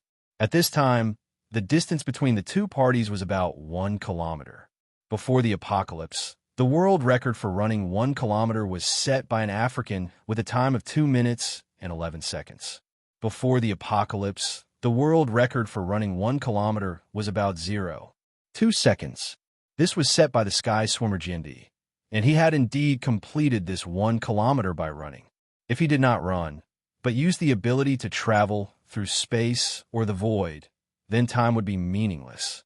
To Gindi, 1 kilometer or 1 kilometer would take the same amount of time. However, Guhan and Song Yifei did not have the ability to cross the void, so they could only use the traditional method of running to get close to the two fugitives. With the physical attributes of the sword ladies, this time was shortened to about 50 seconds. 50 seconds sounded very short, perhaps not even enough time to read a page of a novel, but 50 seconds was very long, long enough for Yuan Yin to kill an unlucky sword wielder in front of Guhan. In Yi Wenjun's memory, today was probably his most unlucky and tragic day. As he was patrolling the beacon tower, he suddenly realized that a dimensional rift was forming not far from the beacon tower. Then, an agile leopard jumped out of this dimensional rift. Tiger-grade Yuan Ko, gold-patterned leopard. This was a Yuan Ko that Yi Wenjun's personal terminal had provided after scanning this leopard. This allowed the treasure-grade Yi Wenjun to completely relax and immediately decide to kill this unlucky tiger-grade Yuan Ko. What a joke. Although Yi Wenjun did not have a great reputation among the treasure-grade sword-bearers, he was still a treasure-grade sword-bearer. Dealing with the tiger-grade Yuan Ko, who was 1 grade higher than him, was still a piece of cake. Moreover, Yi Wenjun had another ancient sword-bearer by his side. It was too easy for 2 sword-bearers to kill a tiger-grade Yuan Ko. Indeed, a treasure-grade sword-bearer and an ancient sword-bearer could easily kill an unlucky tiger-grade Yuan Ko. But the problem was, what if this Yuan Ko was not tiger-grade? What if the personal terminal's information was wrong? Unfortunately, all of these things happened. In the actual battle, this gold-patterned leopard's strength had exceeded Yi Wenjun's and his companion's estimations. In less than 20 seconds, Yi Wenjun's treasure-grade sword lady's shield had been torn apart by the gold-patterned leopard's claws. Had Yi Wenjun not retrieved it in time, his treasure-grade sword lady would have been broken on the spot. Sure enough, when Yi Wenjun put his sword back into his hand, he found that the blade was covered in cracks. These cracks extended from the tip of the sword all the way up to the hilt. If these cracks had successfully extended to the hilt, then this treasure-grade sword lady would have been broken and died at the hands of Yuan Ko. Therefore, it could be said that he was lucky to be able to retrieve his sword maiden in time. But here came the problem. If even a treasure-grade sword lady was almost torn to pieces by this Yuan Ko in less than a minute, then what was this Yuan Ko's level? Or to put it more realistically, without the treasure-grade sword lady, how could Yi Wenjun deal with this unknown level Yuan Ko? Yi Wenjun's answer was very simple, and that was to run. He ran as fast as he could. He wanted to escape to another nearby beacon and meet up with the sword-bearers there. He wanted to borrow the defensive power of the beacon to defend against this terrifying Yuan Ko. Yi Wenjun ran with all his might. However, the distance between each beacon was 20 kilometers. Even if he ran at full speed, it would take him around 20 minutes to reach the next beacon. That Yuan Ko would not give Yi Wenjun 20 minutes to escape. After discovering Yi Wenjun's tracks, it immediately chased after Yi Wenjun and his companions. The distance between the two sides continued to decrease. Although Yi Wenjun and the other sword-bearer had sent out their own ancient sword-grade sword ladies and ordered them to use all sorts of methods to slow down the leopard Yuan Ko, the leopard did not care about the sword lady's attacks at all. It only continued to chase after Yi Wenjun. The attacks of the ancient sword-grade sword ladies did not seem to cause any damage to the leopard's body. In just a few seconds, the distance between the two had shortened from 600 to 700 meters to less than 50 meters. Yi Wenjun could even breathe in the smell of the bloody mouth behind her that was filled with the smell of engine oil. Wait, why did the bloody mouth smell like engine oil? Well, that was not the point. At this time, Yi Wenjun's mentality could be said to be almost the mentality of waiting for death. His physical strength was already beginning to weaken. With every step he took, there was a repulsive smell of blood in his throat. If he continued to run, Yi Wenjun reckoned that he would vomit blood. The sword-bearer beside Yi Wenjun immediately cheered him on. "Young master, pull yourself together. The hope of our family rests on you." Unlike the youthful Yi Wenjun, who was around 20 years old, this sword-bearer who called Yi Wenjun young master looked to be in his 60s or 70s. His face was full of wrinkles, and his skin was dry and old. He looked like he did not have long to live. To be an ancient sword-grade sword-bearer at the age of 67 was not surprising. More than 80% of ancient sword-grade sword-bearers will be stuck at the ancient sword grade for the rest of their lives. However, this Yi Wenjun was actually a young master. It seemed like this old sword-bearer was Yi Wenjun's retainer. Yi Wenjun didn't know which family's young master he was from to be in such dire straits. "Uncle Huang, you run first." "I can't run anymore. I can't run anymore," Yi Wenjun said, panting heavily. His heart was filled with sorrow, and he wanted to give up. He, Yi Wenjun, was a descendant of a prestigious family. If he lived such a useless life, he might as well die. "Young master, you can't give up, young master. You have to at least leave a descendant of the Yi family before you die," Uncle Huang said sincerely. He did not know that this only made Yi Wenjun feel even more sorrowful. In Uncle Huang's eyes, Yi Wenjun's greatest value was to leave a descendant of the Yi family. Just as Yi Wenjun was about to give up, an angel-like bus appeared in front of them. "Young master, we're saved. Young master, this is Yuzhong City's hover bus. There must be a sword-bearer inside. We're saved, young master." Uncle Huang said excitedly, "Young master, let's run faster. Once we reach the bus, we'll live." When there was no hope, humans were the most prone to despair. But once they saw a glimmer of hope, they could unleash their unparalleled potential. Under the illumination of the light that represented life, Yi Wenjun's running speed suddenly increased by 20% to 30%. When they found that the bus had stopped and two people jumped out of it and ran towards them, they became even more excited and ran even faster. But at this time, the leopard was already less than 5 meters away from Yi Wenjun's back. The leopard opened its bloody mouth and suddenly leaped up, landing on top of Yi Wenjun's head. Yi Wenjun felt someone push him from the back. He lost his balance and fell to the ground. Then, Yi Wenjun let out a blood-curdling scream because his shoulder blades were directly pierced by a pair of sharp claws. Waves of intense pain struck Yi Wenjun's brain, causing him to howl uncontrollably. "Don't touch my young master. I'll kill you." Uncle Huang, who could have chosen to escape, ran back without hesitation. He pounced on the leopard with his body, intending to exchange his life for Yi Wenjun's. "Roar!" The leopard roared and whipped its tail at Uncle Huang's chest, sending him flying more than 10 meters away. His ribs were broken in an instant. Uncle Huang had lost his ability to fight with just a whip of the leopard's tail. Then, one of the leopard's claws clamped onto Yi Wenjun's throat. As long as the leopard squeezed slightly, Yi Wenjun's throat would be slit. In less than 10 seconds, he would die from excessive blood loss or die from having his head cut off. Chapter 350. Not good. It's too late to save the sword wielder. Song Yifei exclaimed.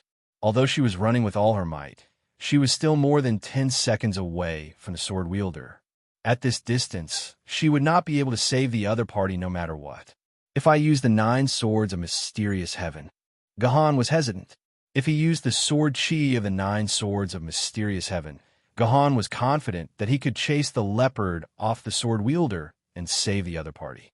However, if Gahan used the 9 swords of mysterious heaven, his identity as the military governor might be exposed.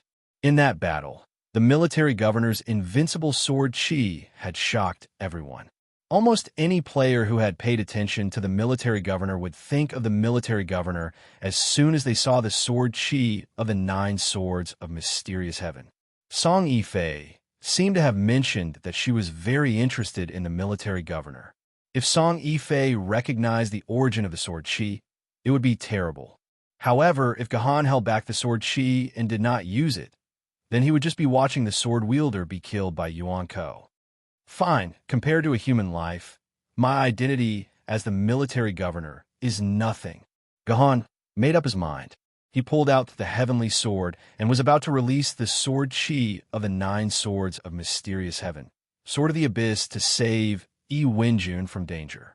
In the blink of an eye, just as Guhan was about to release his sword chi, Guhan's hair stood on end. He could feel a powerful force surging out from behind him like a violent storm. This is the power of a spirit sword maiden. A spirit sword maiden has made her move. Feeling this power, Gahan breathed a sigh of relief and instantly gave up on the idea of using the sword of the abyss. Gahan had almost forgotten that there was a spirit sword maiden behind him. At this time, it was obvious that he and the others would not be able to save the sword wielder in time, so the eagle cat sword spirit could only save the life of the sword wielder himself. As mentioned before, the wielder of the sword would never leave his comrade to die. A meteor-like light flashed, and the leopard that was on top of Yi Wenjun was smashed hundreds of meters away, then fell heavily on the ground. Seizing this opportunity, Gahan and Song Yifei finally rushed to Yi Wenjun and helped him up from the ground. Thank you. Thank you. Yi Wenjun was so excited or scared that she couldn't even speak clearly. Her lips kept trembling.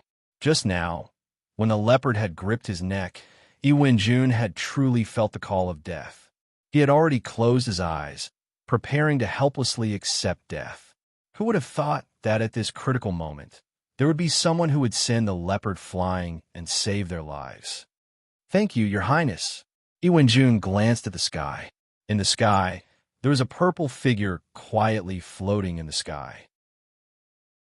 Except for a very small number of special cases, sword maidens who could float in the air were basically spirit sword maidens and above. If this sword maiden in purple could float in the air, didn't that mean that the person who saved him just now was a spirit sword maiden? Thinking of this, Yi Wenjun's heart couldn't help but be excited. With a spirit sword maiden here, this damn Yuan Ko was definitely going to die. Didn't he see that just now this spirit sword level sword maiden casually smashed Yuan Jun and sent him flying hundreds of meters away? This was a completely crushing power. My friend said that this is your battle. Unless you are going to die in the next second, I can't do anything. The sword maiden in the sky suddenly opened her mouth. Although her voice was pleasant, there was a kind of mechanical feeling in it. It seemed that this sword maiden was also a man-made sword maiden. How could I be a match for this Yuan Ko? Hearing the words of the sword maiden, Yi Wenjun couldn't help but refute. The tragic scene just now had left a deep impression on him, and fear seemed to have seeped into his bones. It's too strong, too strong. My separate and gather sword was destroyed in less than 20 seconds. I'm not its match. I can't be its match. You need to calm down. People who aren't calm aren't worthy of being a sword maiden. Guhan took out a hemostatic medicine from his dimensional pocket and sprinkled it on the wound on Yi Wenjun's shoulder. The bleeding wound began to stop at a speed visible to the naked eye. Go take care of your companion. Remember to carry him into the medical chamber and leave him to us. Guhan found that this sword maiden's face was pale and his eyes were lifeless. Plus, he said that his separate and gather sword had been destroyed. Guhan had basically confirmed that this artifact sword tier sword wielder was already crippled. There was no use for him to stay here, and he might even become a burden. Thus, Guhan simply rushed Yi Wenjun to take care of the injured Uncle Huang. Uncle Huang had 8 broken ribs, and he had to be carried into the medical bay immediately. If the broken ribs damaged any of his internal organs, he would die. Okay, yes. Yi Wenjun ran to Uncle Huang's side like a frightened mouse. He took out his medical chamber and carried Uncle Huang in. This young master seemed to have never served anyone before. The way he carried Uncle Huang was barbaric and forceful, causing the old man to cry out in pain. It couldn't be helped, as Yi Wenjun's broken ribs had stabbed into Uncle Huang's organs. When Yi Wenjun finally carried Uncle Huang into the medical chamber, he raised his head to look at the other side of the battlefield. He saw that the detestable leopard, Yuan Ko, was facing off against two sword maidens. "Isn't that Lady Tion?" Jun let out a cry of surprise. This guy actually recognized Guhan's sword lady Tion at a glance. Tion had not appeared for 350 years, and there were not many sword bearers in this world who could recognize Tion's appearance at a glance. At this moment, Guhan was facing off against the leopard. After the leopard was sent flying by the spirit sword maiden, it quickly got up from the ground. However, there was a hint of fear in its eyes. It was afraid of the sword maiden floating in the sky. Its sixth sense was not bad, and it could accurately sense who was the biggest threat to it. In other words, it was an enemy that it could not deal with at all. If this leopard had intelligence and was smart enough, it should have turned around and run as far as it could. However, it was not smart enough. It desperately wanted to kill these humans. Thus, the two sides were in a standoff. Guhan stood in place, thinking about something. Meanwhile, Leopard Yuan Ko adopted a provocative posture and kept baring its teeth at Guhan to provoke him. However, it was afraid of the power of the spirit sword maiden and did not dare to make a move. If this beast doesn't make a move, are you guys going to keep waiting here? The eagle cat sword spirit's voice exploded in Guhan and Song Yifei's ears at the same time. It seemed that the eagle cat sword spirit was very impatient with this standoff. "Itian, do it. Ming Yuan, do it." Guhan and Song Yifei looked at each other. In front of them, Itian and Ming Yuan charged towards the yellow leopard at the same time. "Ming Yuan, how about we compete again today?" Itian's battle intense sword. "Let's compete and see who can give this leopard a fatal blow." "You talk too much." Ming Yuan sneered, but she took a step forward and stood in front of the heavenly sword, using her own actions to answer. "Awu." Seeing that its opponent had taken the initiative to attack, the leopard no longer cared about the spirit sword maiden floating in the sky. In an instant, the two sides clashed. After exchanging dozens of blows, there was no clear winner for a while. "What the hell is this Yuan Ko? Why is its body as hard as steel?" Itian's sword smashed into the leopard's body, causing sparks to fill the sky. This was a phenomenon that would only happen when metal collided with metal. This leopard's body seemed to be completely made out of metal. Its magic resistance is also pretty strong. Beads of sweat appeared on Ming Yuan's forehead. Ming Yuan was a killing path sword mistress, but she was a rare killing path sword mistress that used magic. More than 10 death fire bullets smashed into the leopard's body, but not a single burn mark was left. This meant that this leopard also had an extremely high magic resistance. "Guhan, is this really a tiger-level Yuan Ko golden pattern leopard?" Song Yifei also opened his personal terminal and scanned the leopard's image. The result the personal terminal gave was the same as Jun's. Both said that this leopard was a golden-patterned leopard, a weak tiger-level Yuan Ko. Stop looking. The personal terminal's illustrated handbook isn't completely reliable. Once it meets a never-before-seen Yuan Ko, the handbook will give the closest answer. Although it's out of good intentions, sometimes it can kill people. Guhan pointed out a huge drawback of the handbook. When facing a never-before-seen Yuan Ko, the handbook would think itself clever and give the closest answer. Most of the time, these close answers were useful, but sometimes such answers could cost people their lives. For example, Jun. If the handbook hadn't told him that this was a tiger-level Yuan Ko, he definitely wouldn't have been so excited to go and reap Yuan Ko's life. So that's how it is. No wonder this Yuan Ko is so powerful. Even Heaven Reliance and Ming Yuan aren't its match. At this time, Heaven Reliance and Ming Yuan had already been fighting the leopard for 5 to 6 minutes. Although the treasured swords in their hands were constantly attacking the leopard's body, this leopard didn't show any signs of weakening. On the contrary, it seemed to be getting more and more courageous as it fought. It was actually gradually suppressing Heaven Reliance and Ming Yuan. There was no need to talk about Ming Yuan, who was ranked 100th, but Heaven Reliance was ranked 1st in treasured swords and 3rd in famed swords. Yet, it was actually being suppressed by a leopard. This leopard's true level was very high. Damn it! I only have 2/3 of my sword essence left.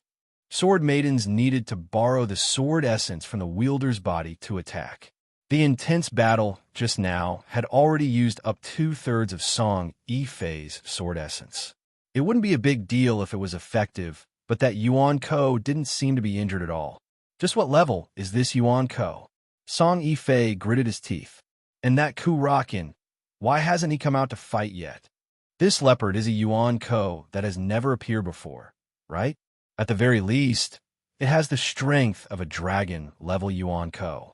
We should be able to get some clues as to what kind of trash the two sword immortals are recommending. The eagle cat sword spirit, who was hovering in the bus, silently watched the battle in the distance. He was filled with anticipation to find out exactly how strong Gahan and Song Yifei were. As for Kurakin, the eagle cat sword spirit didn't know how to deal with him.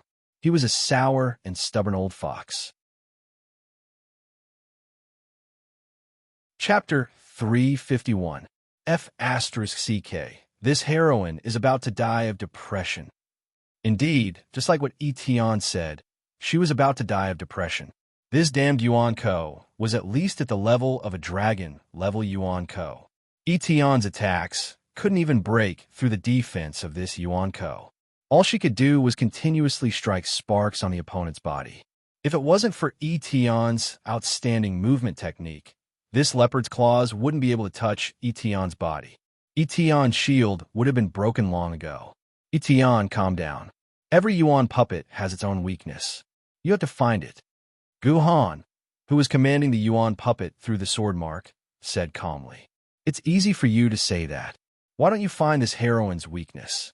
Etienne snappily replied to Gahan, I've even stabbed this thing's buttocks a few times. Where else do you want me to find its weakness? All right, it seemed that Etienne was really going all out. Since she was forced to stab Yuan Ko's buttocks, it seemed that this Yuan Ko's weakness was really easy to find. It would be great if I could find out this Yuan Ko's true origin.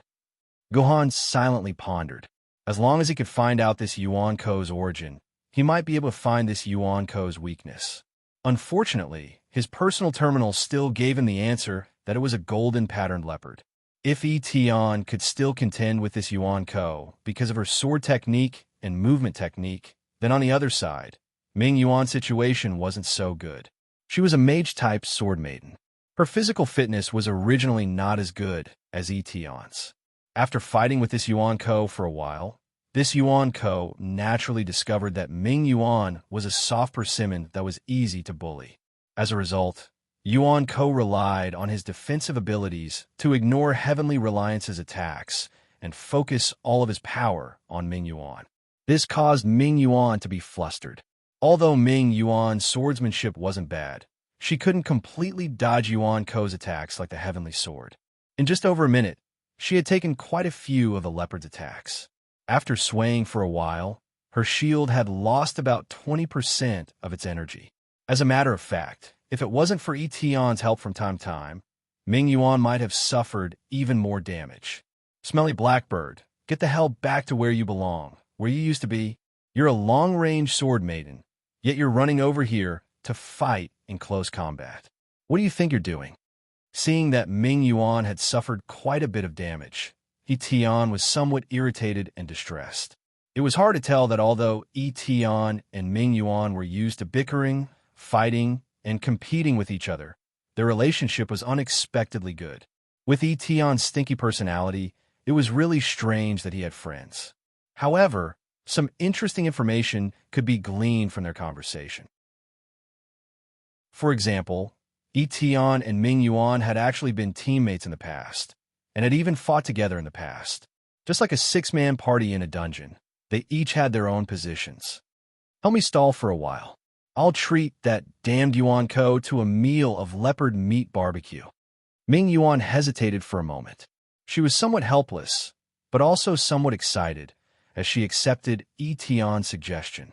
She took a few steps back, maintaining a distance of a dozen or so meters from Yuan Ko. Then, she pointed her sword towards the sky and muttered something. She looked like a Taoist priest preparing to cast a spell to exorcise a ghost.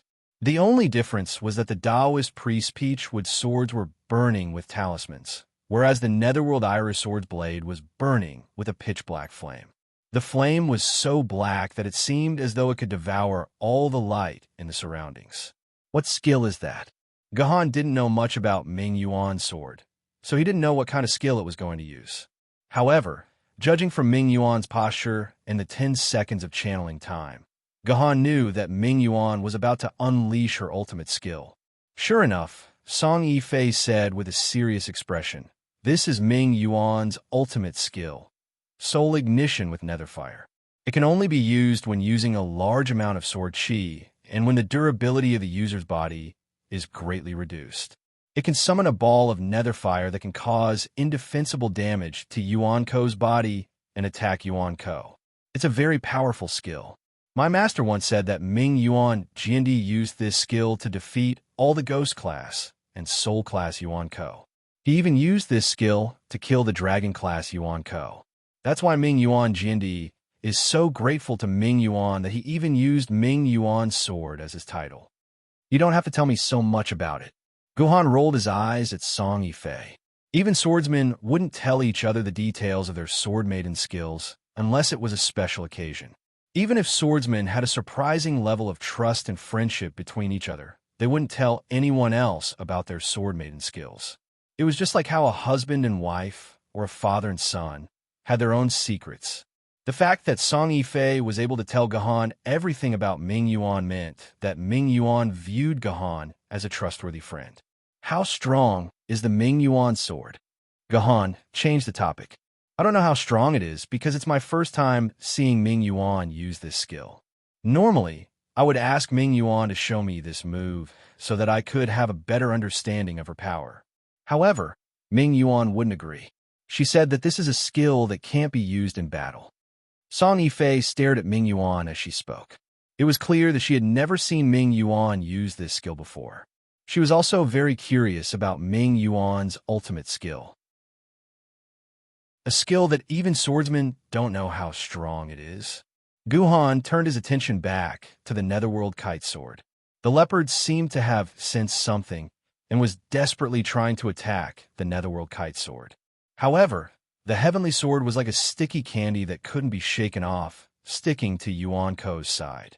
The leopard couldn't get close to Ming Yuan at all. "Hey, Ming Yuan, how much longer do you need? This guy is about to break through." The heavenly sword slashed again, forcing Yuan Yin, who was trying to break through the heavenly sword's defensive line, back. However, Yuan Ko relied on his high defense to break through the heavenly sword with brute force. He was only a few meters away from Ming Yuan. Very good. Soon? Now. A black light flashed in Ming Yuan's eyes. The black flame on the Ming Yuan sword rapidly grew to the size of a basketball. Then, it silently flew from a Ming Yuan Ko's sword and flew towards the leopard, Yuan Ko. "Oh!" the leopard roared. It could feel the danger of the black flame. It leaped backwards to break away from the heavenly sword. It looked at the flame flying towards it with vigilance. When the flame was only a few meters away from Yuan Ko, the leopard let out a low growl and jumped perpendicular to the left of the black flame. In an instant, it escaped from the flame's attack path. The flying speed of the flame was too slow. Even a 3-year-old child could easily dodge it. However, what the leopard, Yuan Ko, didn't expect was that the flame turned as it jumped and directly entered Yuan Ko's brain. At the moment when the flame entered its brain, the leopard was a little afraid. It felt that the flame would definitely set its body on fire. However, it didn't expect that after the flame entered its body, there would be nothing else. It didn't feel that it had suffered any harm. Nothing had happened. Are you lying to me? The leopard, Yuan Ko, felt that its intelligence had been insulted. Anger rushed to its head. It pounced towards the heavenly sword again, intending to kill these 2 sword maidens who made it lose face. "Heavenly sword, I'll leave this to you. I need to rest for 10 minutes. Ming Yuan, who had used her ultimate skill, collapsed. She turned into a stream of light and flew back into Song Yifei's scabbard. It seemed that this skill had indeed consumed a lot of Ming Yuan's energy. She had no choice but to return to the scabbard to rest. This ultimate skill is finished just like that. Seeing that Ming Yuan's skill which took such a long time to cast and consumed so much energy, didn't even cause a splash, Song Yifei couldn't help but feel a little anxious. This time, she noticed that after Ming Yuan used that skill, the sword essence in her body had been reduced by half. The sword essence left was less than a sixth. No, this is a very powerful skill. Look at that Yuan Ko now. Gahan pointed at the battlefield in the distance. Song Yifei looked over and saw that the heavenly sword was still fighting with the leopard, Yuan Ko. However, compared to the leopard, Yuan Ko, the current Yuan Ko seemed to have lost a lot in terms of speed and strength. Moreover, its defense was no longer impenetrable. Etion's heavenly sword was already able to cut something from the leopard's body. This Yuan Ko's strength doesn't seem to be as strong as it was before, Song Yifei said doubtfully. Why is that? I think the Ming Yuan sword's ultimate skill must have burned something from this Yuan Ko, Gahan guessed cautiously. Hey, what did the Ming Yuan sword burn? You've already guessed it, haven't you? Song Yifei immediately asked Gahan. Gahan didn't know if he should answer. If he told Song Yifei, wouldn't Song Yifei be embarrassed? She was the sword lady, but someone else had to tell her about the skill. It was too embarrassing. My ultimate skill didn't burn Yuan Ko's body, but his soul. In the scabbard, Ming Yuan couldn't stand Song Yifei's incessant questions. Perhaps Song Yifei didn't think it was embarrassing to ask Gahan, but Ming Yuan really did. My soul-burning hellfire can burn Yuan Ko's soul. Unless my body is destroyed, the hellfire will burn forever. As long as it lasts long enough, his soul will be burned to ashes by my hellfire. The Ming Yuan sword said proudly. What a powerful skill. Song Yifei had never imagined that his sword maiden skill would actually be so powerful. At this time, he looked at the battlefield between Etion and Yuanjin. That leopard Yuanjin's ear had already been chopped off by Etion. The ear that was chopped off was constantly flashing with blue electric light. This leopard's body was actually not made of flesh and blood, but was instead made of machinery. No wonder when Etion's sword chopped down on this leopard's body, sparks would appear. Humans, all of you deserve to die. Suddenly, the leopard spoke in Mandarin. In the next second, its body began a series of complicated changes. In the end, it turned into a humanoid robot with a huge axe and rifle. Leopard Commander, transform. The leopard was a transformer that could transform. So it's a transformer. Guhan's aura changed when he saw Yuan Ko transform. His entire body was burning with a terrifying, killing intent. Transformers, all of you deserve to die. Chapter 352. You're saying that this Yuan Ko is a transformer? Song Yifei looked at Yuan Ko, who had transformed into a leopard, in disbelief. That's impossible. I heard that the first form of a transformer is something like a car, an airplane, or a ship, right? I've never heard of a transformer in the form of an animal. Even those mechanical dinosaurs were monsters made of metal, but this transformer's leopard form is exactly the same as the real thing. It's completely different from those transformers. No, they're transformers. I can smell the disgusting, rotten smell of engine oil on their bodies from a kilometer away. Guhan's voice was so cold that it seemed to be able to freeze one's soul. Song Yifei looked at Gahan in surprise. She had never felt such hatred from Gahan.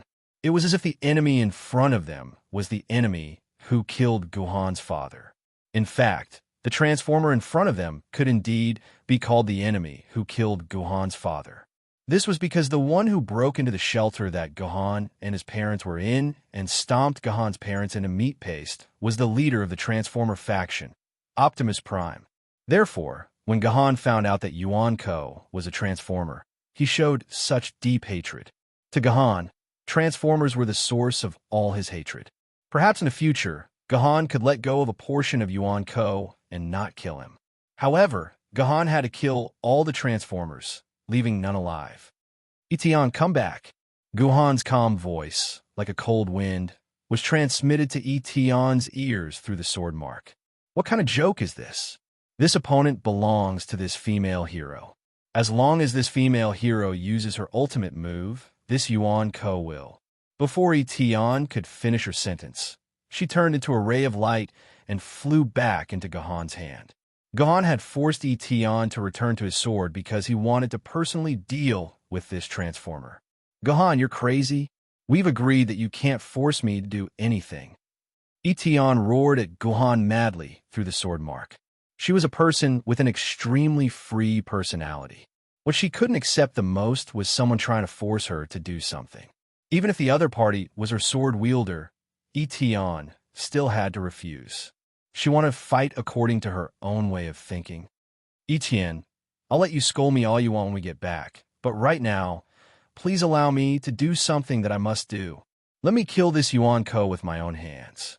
Gahan said to Etienne through the sword mark.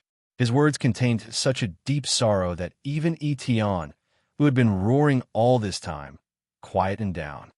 Is it very important to you to kill this Yuan Ko with your own hands? Etienne asked in a deep voice. It's very important. If I can't kill him with my own hands, I will never be able to forgive myself, Gahan replied, enunciating each word clearly. Tui, I'll deal with you later. Etienne spat and didn't say anything else. It was obvious that she had tacitly agreed with Gahan's actions. Gahan held the heaven-reliant sword in his hand and walked step by step towards the leopard commander who had completed his transformation. Gahan, what are you doing?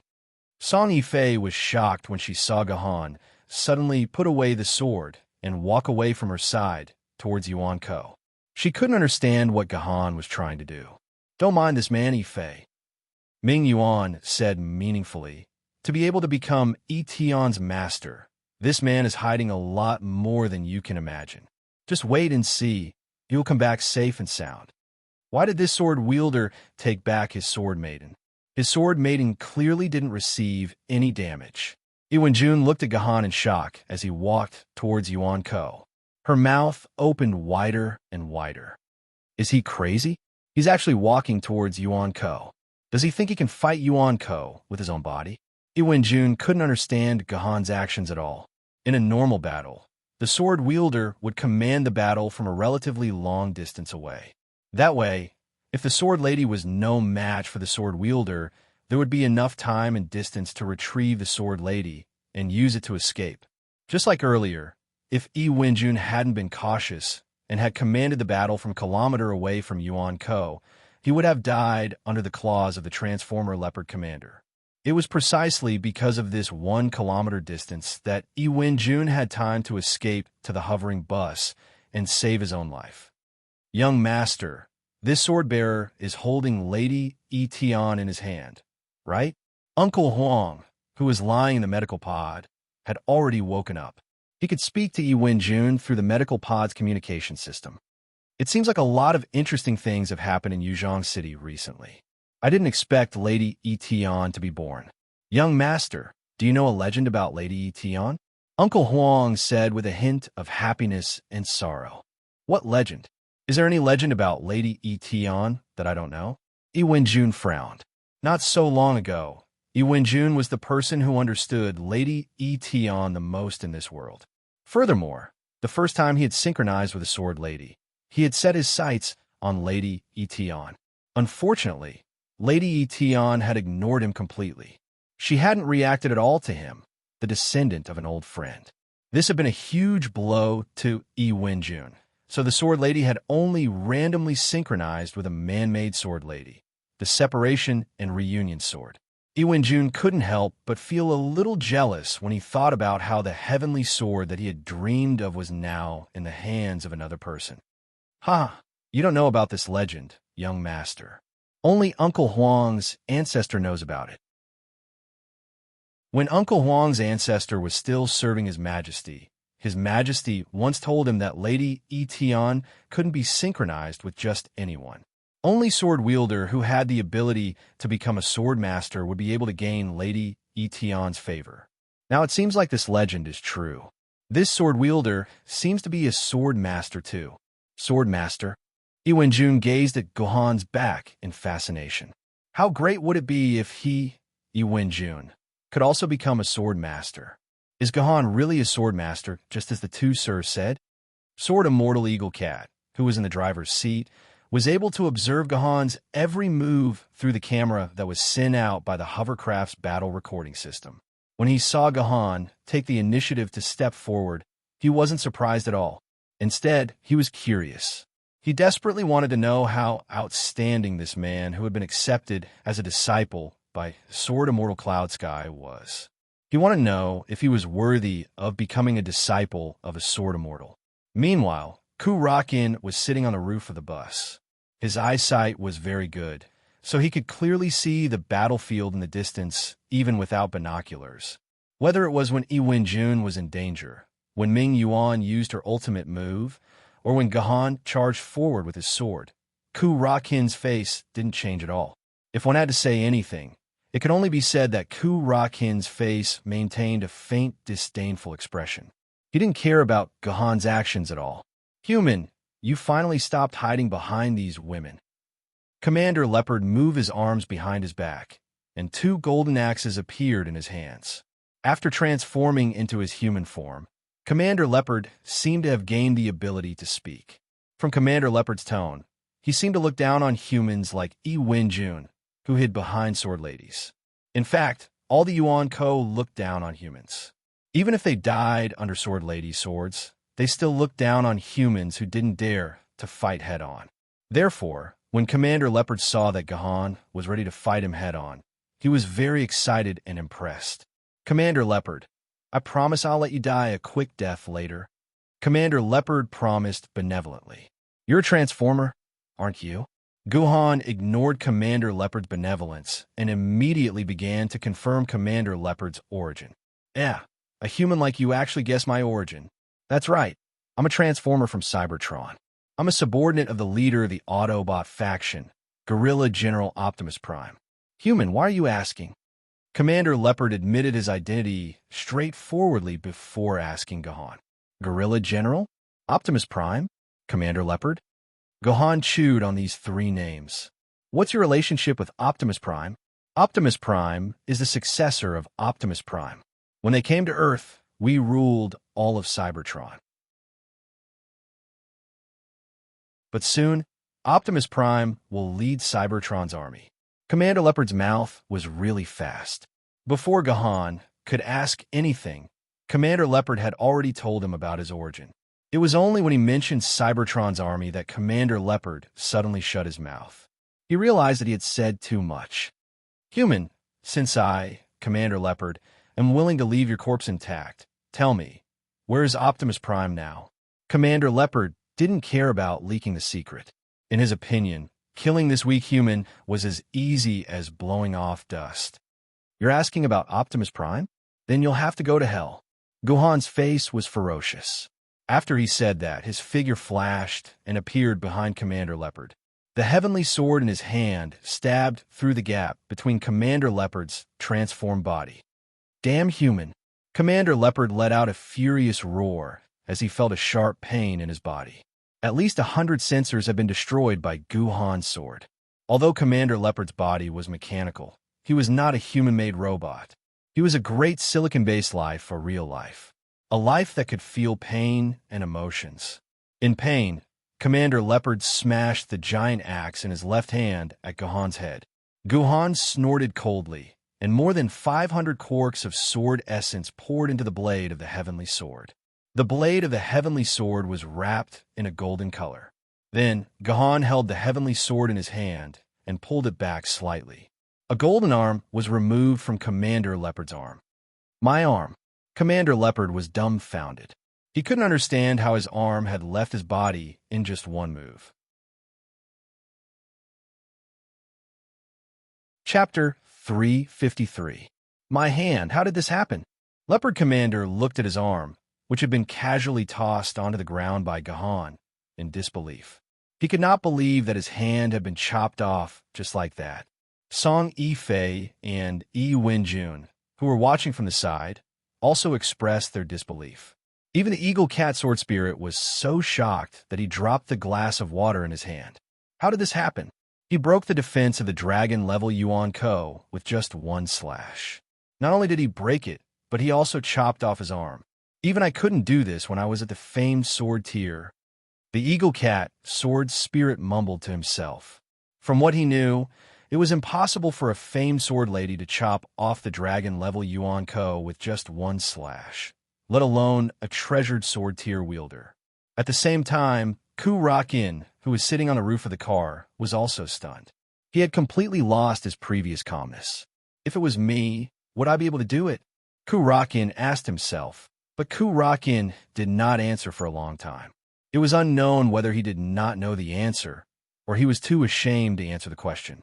I have 900 quarks of sword essence left. Gahan, who had chopped down Leopard Commander, silently calculated the amount of sword essence in his body. Yesterday, Gohan had used the automatic sword essence detector to check his sword essence and found that his sword essence in reality had reached 1,419 quarks. The last time he asked Song Yifei to test his sword essence, it was 1,119 quarks. After completing the Hero's Rises from Insignificance dungeon, Tamono Kakashi gave Gohan a bottle of sword essence oral solution with 200 quarks of sword essence. Gohan's sword essence became 1,319 points. In addition to the 10,000 quarks of sword essence pill that Gohan obtained from Yao Guang in the game, Gohan obtained 99 quarks of sword essence in reality through the normal 0.9% conversion rate. Altogether, he had 1,419 quarks of sword essence. Yes, everything seemed normal and in line with the laws of mathematics, but Gohan felt that it was too normal. In fact, it was normal for sword essence in reality to have a 5% deviation from the calculated sword essence in the game. However, this 0% deviation made Gohan very suspicious. Not to mention that Gohan was too paranoid. Ever since the Hero's Rises from Insignificance dungeon, Gohan had sensed that there were some strange things around him. Especially the emerald ring on his finger.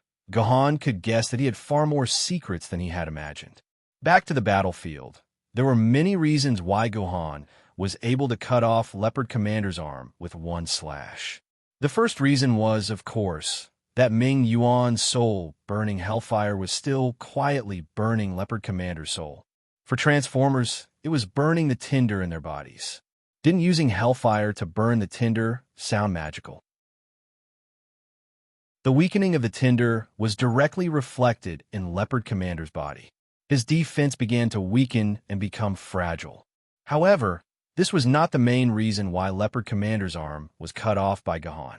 Even if his defense had declined, it had not broken away from the defense of the Flood Dragon Yuan Ko.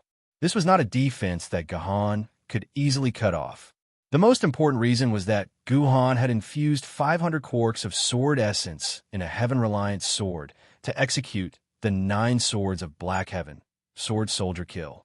It was also the ring of golden light that had appeared on Heaven-reliant Sword's blade earlier.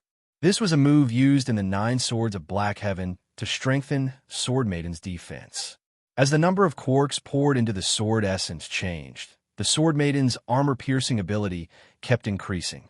Gohan had poured 500 quarks of sword essence into Heavenly Sword, which was equivalent to more than a third of Gohan's sword essence. In addition, Heavenly Sword's material was amazing, and its armor-piercing ability was superior. Only then was he able to cut off Leopard Commander's arm.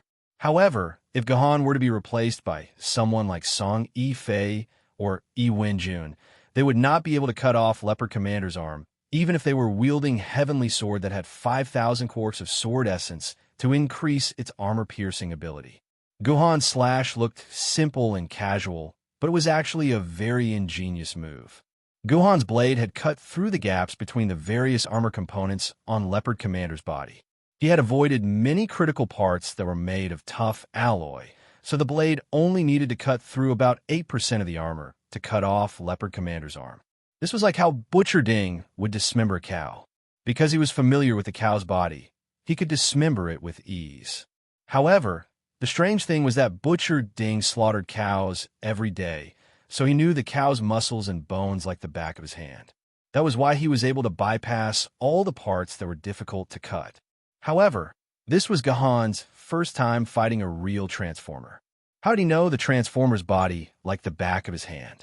My arm, Leopard Commander wailed, and his electronic eyes began to flash with a terrifying blood-red light. Human, I'm going to kill you. Leopard Commander ignored the electric sparks that were constantly coming out of the cut on his arm. He threw the axe in his other hand aside and retracted his palm into his wrist. His wrist turned into a black cannon muzzle, and a blue light gradually gathered in the muzzle. Polymerizer cannon. Leopard Commander fired the blue energy ball from the cannon muzzle at Guhan at lightning speed. This was a furious attack from Dragon level Yuan Ko. No matter which sword wielder it was, if they were to take a direct hit, their shields would be broken even if they did not die. Of course, this was under the premise that the cannon could hit Gahan head-on. Unfortunately, this was completely wishful thinking. When the smoke dissipated, there was a super deep pit with a diameter of about 10 meters and a depth of about 3 meters on the ground. However, there was nothing in the pit except some charred plant ashes. Gahan was not hit by the polymerizer cannon. I'm here. Leopard Commander heard Gohan's voice. Before he could react, he felt that dozens of sensors on his chest had been damaged. Reporting, your chest has been pierced. Sensor number 152,858 to 153,012 damaged. The computer in Leopard Commander's body began to report the damage to his body to Leopard Commander. The loss of those sensors meant that Leopard Commander had lost control of a certain part of his body. Next, Leopard Commander fully experienced what a human's swordsmanship and footwork was like. This human sword wielder was like a slippery loach, constantly wandering around Leopard Commander. Every time he attacked, he could leave a deep wound on Leopard Commander's body and damage several of his sensors. Leopard Commander could not attack Gahan at all and could only endure Gahan's attacks again and again. Speaking of which, Leopard Commander also used an axe and knew a certain degree of melee skills and axe techniques. However, compared with Gahan's sword energy, Leopard Commander did not even have the courage to take out his axe and fight again. In terms of combat skills, he was on a completely different level from this human. In addition to the axe, Leopard Commander could also use an even more powerful polymerization cannon that could kill this despicable human with one shot. However, Leopard Commander's polymerization cannon could only be fired once every 3 seconds, which meant that Leopard Commander could only attack once every 3 seconds. 3 seconds was enough for Gahan to leave more than a dozen sword marks on Leopard Commander's body. However, Leopard Commander's polymerization cannon could not even touch Gahan's skin. Every time it was fired, Gahan would easily dodge it. It was actually very easy to dodge Leopard Commander's polymerization cannon. As long as one judged the trajectory of the polymerization cannon correctly, one could easily dodge the attack. Gahan's body's reaction speed was always a step faster than Leopard Commander's, so Leopard Commander had no way of hitting Gahan. Human, don't jump around if you have the guts. Leopard Commander's electronic voice began to get irritated from Gahan's beating. After a period of fighting, the sensors in his body had been damaged by Gahan. Once all the sensors in his body were damaged, not just 90%, Leopard Commander would completely lose control of his body. Leopard Commander decided to use his killer move. His polymerization cannon transformed back into the shape of a right palm. Then, a handle popped out from the outside of his right leg. He grabbed the handle with his right hand and pulled it up. A rifle about 1 meter long emerged from his leg. This was Leopard Commander's third weapon after his axe and polymerization cannon. It was also his most powerful weapon, the gold leopard rifle. Human, you're dead. Leopard Commander retreated first, using his speed to increase the distance between him and Gahan. Then, he grabbed a rifle and fired a shot at Gahan's position. There was a loud bang, and thousands of scattered shrapnel formed a huge fan and shot at Gahan. It seemed that this gold leopard rifle was a shotgun. The bullets it fired could split into thousands of tiny shrapnel at the same time, forming a huge area of more than 100 square meters. This area was so large that even with Gahan's speed, he could not dodge it. More than a dozen shrapnel hit Gahan's body. Although they were all blocked by the steel membrane shield, The shield's energy was reduced by about 8%. This rifle is so powerful. Even Guhan couldn't help but exclaim in admiration of the rifle's power. This rifle had only fired one bullet, and this bullet split into thousands of shrapnel. Only a dozen of these shrapnel hit Guhan's body, which meant that Guhan had only received 1% to 2% of the rifle's full power. Just 1% to 2% of the damage was enough to make Guhan's steel membrane shield lose 8% of its energy. If Guhan had received the full damage of this rifle head-on, one could imagine Guhan turning into a honeycomb. Fear human. Fear the power of Leopard Commander. Seeing that his bullet had successfully hit Guhan, Leopard Commander finally laughed happily. Finally, he no longer kept getting misses. He had finally attacked that damned enemy. Very good. Your weapon is very powerful. This battle is over. Guhan, who had been hit, suddenly stopped moving. He stood in place and looked at Leopard Commander, as if he had given up resisting. Human, you're very smart. You know that resistance is meaningless. Then, Leopard Commander, I'll leave your corpse intact. No, I'll still cut off one of your arms. Leopard Commander thought that Guhan had really given up resisting by standing there, so he immediately said proudly, To me, there's only one reason why the battle is over, and that's because you're dead. Guhan snorted coldly. Leopard Commander was stunned, and then the surface of his body suddenly lit up with countless tiny lights. These lights weren't very bright. Under the cover of the sun, they were only at the level of fireflies. But it was this firefly-like light that made Leopard Commander's face show great fear, because he found that his body had begun to move uncontrollably. Leopard Commander, transform. Leopard Commander had never ordered his body to transform, but his body automatically activated it. The moment Leopard Commander transformed, a creaking sound of steel twisting came from his body. The next moment, all the armor and parts on his body peeled off his body like broken vase fragments. In less than 5 seconds, Leopard Commander's entire body turned into a pile of broken iron foam, leaving only a blue ball of light floating in the air. This was the tinder of a transformer. It was the core of a transformer, the strongest and weakest soul. Once it lost the protection of its body and let the tinder float in the air, it could burn for less than 5 minutes before automatically extinguishing. Once the tinder was extinguished, it meant that the transformer was completely dead. Go back to Cybertron. That is, if you can go back. Guhan walked to the tinder's side, took out a water bottle from his dimensional pocket, and dripped a drop of water on the tinder. The tinder trembled slightly before distorting and dissipating into the air. At the same time, a dimensional vortex appeared, about to absorb Leopard Commander's corpse. Etion, I'll leave this dimensional vortex to you. Guhan released Etion again. Although he looked unhappy, Etion still put his upper body into the dimensional vortex and began to use his sword hilt to absorb the sword elements in the dimensional vortex. Chapter 354. Amazing. How did this sword-bearer win? Jun, who had been staring closely at the battlefield, suddenly realized that he could not understand what was happening in front of him. After the sword-bearer severed Commander Leopard's hand, he did not do anything shocking.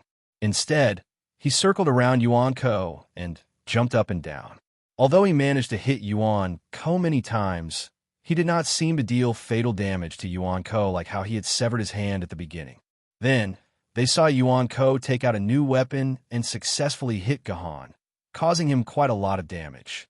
Jun was very nervous when he saw this. Since Guhan was already injured, he would be continuously injured and eventually die in the hands of Yuan Ko. Just as Jun was worried about Guhan and felt that Guhan might die at any time, something magical happened.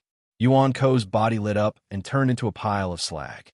Then a dimensional vortex appeared, and he died completely. There was nothing left of him. Uncle Huang, what happened just now? Jun asked Uncle Huang, who was beside him, dumbfounded. Young master, although I really want to answer your question, I can't see anything from inside the medical pod. Uncle Huang's bitter laugh came from inside the medical pod. This Wenjun's brain must have been damaged. Uncle Huang's eyes could only see the medical pod filled with culture fluid and the sky above the medical pod's lid. Other than that, he couldn't see anything else. It could be seen that young Master Wenjun was extremely reliant on Uncle Huang. He had grown up under Uncle Huang's care. What happened just now? Song Yifei and the Eagle Cat Sword Spirit also asked the same question. Both of them had no idea what Gahan had done to Yuan Ko to cause Yuan Ko's sudden death. It was understandable that Song Yifei did not understand. After all, she had only been a sword bearer for more than a week. This was her first time fighting outside the city, so it was understandable that she did not know anything. However, it was interesting that the Eagle Cat Sword Spirit couldn't figure it out. Every sword spirit had been nurtured through hundreds of battles. They had seen all kinds of battles, but a battle like Guhan's was something that the Eagle Cat Sword Spirit had never seen before. What the F***CK? Perhaps Jewel Vrin was the only one on the entire battlefield who noticed something was amiss, but it was only a tiny bit of an inkling. Gu Lurin could only guess a little of what Guhan had done on the surface, but just like the Eagle Cat Sword Spirit, Gu Lurin was completely at a loss as to what exactly Guhan had done and what the principles behind this method were. How are you guys? Guhan brought the dizzy Song Yifei to Wenjun's side. He looked at the time on a medical pod and realized that the old sword wielder would need more than 3 hours to complete the treatment and come out of the medical pod. We are all fine. Thank you, sir, for your help. Wenjun will remember this and will repay you generously in the future. Wenjun stood up and bowed deeply to Guhan, even though this young swordsman was currently in dire straits. Although the young sword wielder was in dire straits, his every move had the demeanor of a master and a sense of pride. It was as if he was telling Gahan that he, Wenjun, would repay his kindness 100-fold. No need. I don't need you to repay me. You better take care of yourself. In the future, Gahan would definitely have to save many people. Gahan did not have the time to wait for the people he saved to repay him. Perhaps Gahan's indifferent attitude made Wenjun angry and ashamed. He immediately stood up from the ground and said loudly, "Although I, Wenjun, am in dire straits, I am still a man of steel. I owe you a favor today, and I will repay you even if I have to sacrifice my life in the future. You don't want to repay my kindness by risking your life?" Hearing this, Guhan laughed in disdain. How forthright, how imposing, how heroic. But is your life really your own? Are you really worthy of your parents who raised you by saying this? Remember, I, Gahan, do not need your worthless life. You should keep your life and be filial to your parents. Oof, ignorant person. Guhan's words were so loud that Wenjun was so ashamed that he could not say anything. What Wenjun did not know was that Guhan's words were his most sincere and heartfelt words. Gahan had money and power now, but he had no parents that he could be filial to. Every time he thought of this, Guhan couldn't help but feel pain in his heart. That was why he hated those who didn't know the immensity of heaven and earth, who didn't cherish their own lives, who didn't care about their parents' feelings, and who just wanted to be a hero. If Gahan was given a choice to exchange his current power for his parents' rebirth, Gahan would not hesitate for even a second. Come on, you're educating others. Can't you see that Mr. Wenjun is older than you? What qualifications do you have to educate others? Song Yifei seemed to be criticizing Gahan, but the meaning behind his words was something that Song Yifei had to understand himself. No, Mr. Gahan is right. I really can only care about my own kindness and ignore my parents. I am too unfilial. Wenjun let out a long sigh.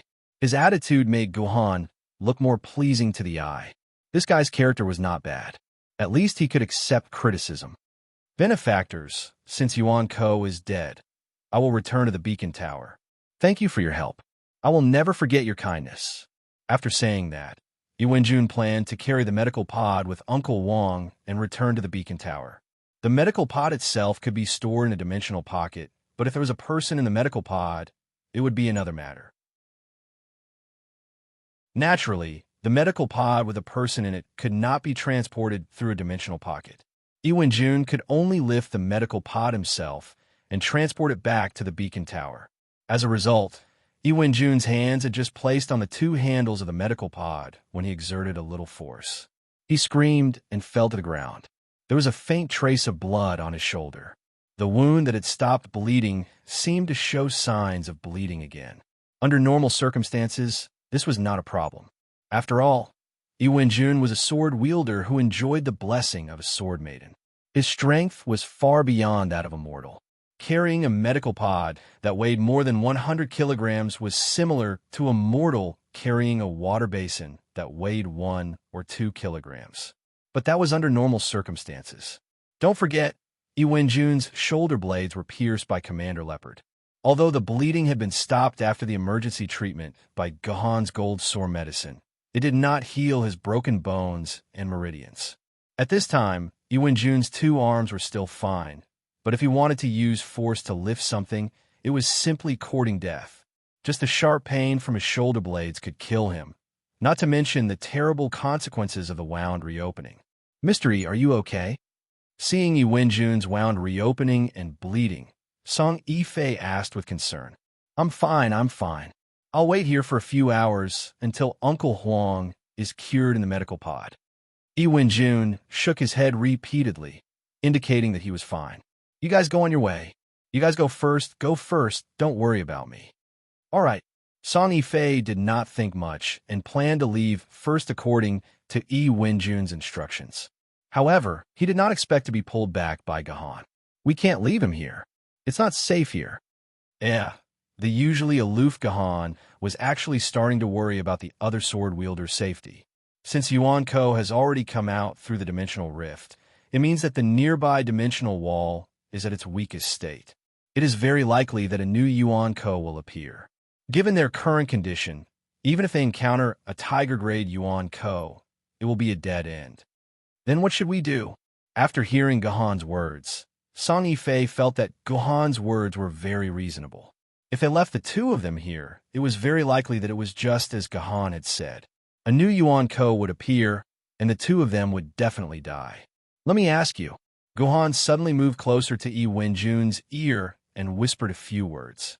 Jun initially chose to shake his head and deny it, but after Gohan said a few more words, Jun could only nod helplessly and admit to it. We will board the bus with them. Gohan helped Jun up and lifted the medical pod that weighed more than 100 kilograms with one hand. He then walked directly to the hovering bus that was parked there.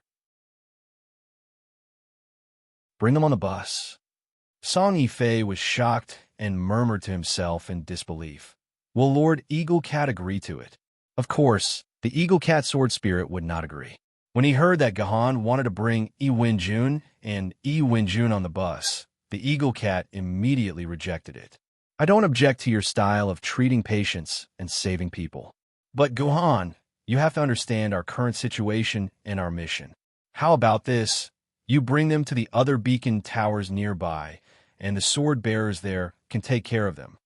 The Eagle Cat sword spirit said sternly.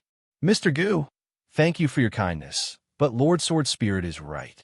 Your mission is more important, so I won't disturb you anymore. Just bring me and Uncle Huang to the nearby beacon tower. I'm very familiar with the sword bearers there, so they will take care of me. When Jun saw the Eagle Cat sword spirit, his whole body was a little unnatural, but it was not the unnatural feeling of fear when he saw a spirit sword bearer. Instead, it was the kind of unnatural feeling that he did not dare to face, as if he was deeply afraid of being recognized by the Eagle Cat sword spirit. No, I feel that it is necessary for me to bring you along, or rather, you should appear in this mission. Gohan smiled indifferently, and then dialed his personal terminal. The person on the other end of the terminal was none other than Gohan's cheat master, Cloudy Sword Celestial Lu Lei. Gohan and Lu Lei did not make any sound during the call, but communicated through the conversion of brain waves, so the others present could not hear what Gohan was saying, but they were sure that Gohan was indeed communicating with someone. Lord Eagle Cat, my master wants to talk to you. Gohan transferred Lu Lei's call to the Eagle Cat sword spirit, and the Eagle Cat glared at Gohan with dissatisfaction. This guy actually dared to use an immortal sword bearer to pressure him, which made the eagle cat sword spirit very angry. But the eagle cat sword spirit could not refuse Lu Lei's call. Okay, I understand, so that's how it is. I have no objections, just do it. After hanging up the call with Lu Lei, the eagle cat looked at Gahan meaningfully. You can do it, Gahan, you can do it. Thank you for your praise, Senior Eagle Cat. Gohan's reply was very respectful. The two of them can stay, but there are no more rooms for them in this car. Since you were the one who provoked them, from now on, the two of them will stay in your room. The Eagle Cat Sword Spirit waved his hand. That's it, start driving again. How much space could a bus have? How much space could there be after it was divided into 4 parts? In Gahan's room, there was only a bed that was less than a meter wide. Naturally, it was enough for Gahan alone, but with the addition of 2 people, the space could no longer be described as cramped. 3 men squeezed into a bed that was less than a meter wide. Just thinking about it made him a little excited.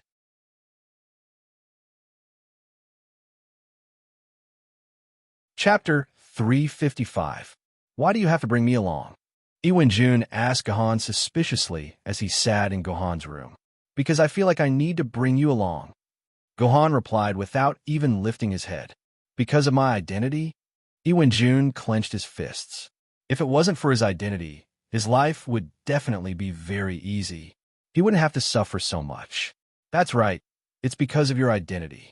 Because you are the descendant of Zetian Jiandi. Gahan enunciated each word clearly. He never imagined that Iwen-jun would actually be the descendant of Zetian Jiandi I-Ching. What? You're saying he's I-Ching's descendant? I-Tian, who had been lying on the bed, drinking in boredom, suddenly stood up. Meanwhile, Qingpin, who had returned to the infant pouch in Gohan's arms, rubbed his eyes and asked in confusion, Gohan, who is I-Ching? Qingpin's new sister? It seemed like Qingpin had also taken I-Ching as a sword lady. From the looks of it, his appearance really is somewhat similar to that bastard. They both have the same cunning face. I-Tian stared at Iwen-jun's face for a while and said with a grunt, Zetian Jiandi I-Ching's 17th generation descendant. Iwen-jun greets Lady I-Tian. When Iwen-jun heard I-Tian's words, he immediately stood up and bowed to I-Tian. I-Tian was his ancestor's Zetian Jiandi's sword lady. She was also a comrade who had fought alongside his ancestor, so it was only natural for Iwen-jun to bow to I-Tian. There's no need for that. I will never be able to accept your I-family's etiquette. I-Tian harumphed coldly and lay back down, no longer paying attention to Zetian Jiandi's descendant. How could this be? Iwen-jun scratched his head in confusion. He could not understand why I-Tian, who was once I-Ching's sword mistress, would treat him with such an attitude, as if he was her enemy. Iwen-jun looked at Gohan in confusion.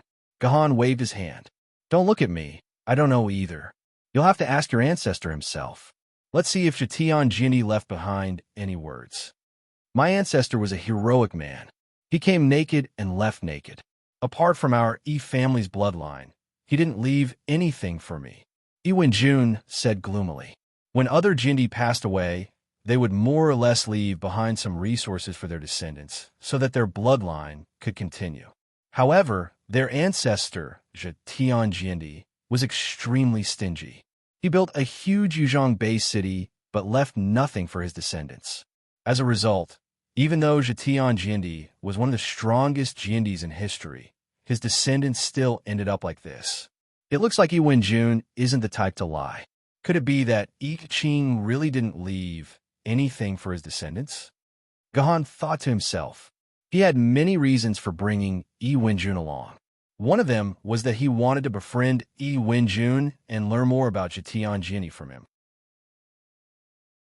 Gohan had always believed that Zetian Jiandi would leave something for his descendants. Perhaps these things could reveal some secrets. His Majesty Zetian didn't leave nothing behind. At least for now, our target is one of His Majesty Zetian's ruins. This is also one of the reasons why I asked Sword Immortal Cloud Sky to bring you along. After all, you are Zetian Jiandi's descendant. No matter what, you should have a share of Jatian Jindi's ruins. That's right. This was the most important reason why Gahan took the initiative to bring Yi Wenjun along. Since the ruins of Chanyang Mountain were left behind by Jatian Jindi, how could Jatian Jindi's bloodline be excluded from the group? Moreover, Gahan had the emerald ring on his finger. Gahan immediately reported to Liu Lei, hoping to bring Yi Wenjun into the group. Liu Lei didn't hesitate. The Yi clan shouldn't be excluded. Even if the Yi clan had fallen, it couldn't hide the fact that their bloodline came from Jatian Jindi. My ancestors' ruins? Where is it? Why don't I know about it? Yi Wenjun asked subconsciously after hearing Gahan's news. Gahan didn't keep Yi Wenjun in suspense. He told him everything about the Chanyang Mountain ruins. Something like that actually happened? I didn't know about it at all. Yi Wenjun's expression was agitated and ugly. As a direct descendant of his bloodline, he didn't know anything about the ruins left behind by his ancestor. No matter how he looked at it, he felt like he had been slapped in the face. After that, Gahan and Yi Wenjun had a long conversation. This descendant of the Yi family was not someone who could keep secrets to himself. Moreover, he was currently filled with bitterness.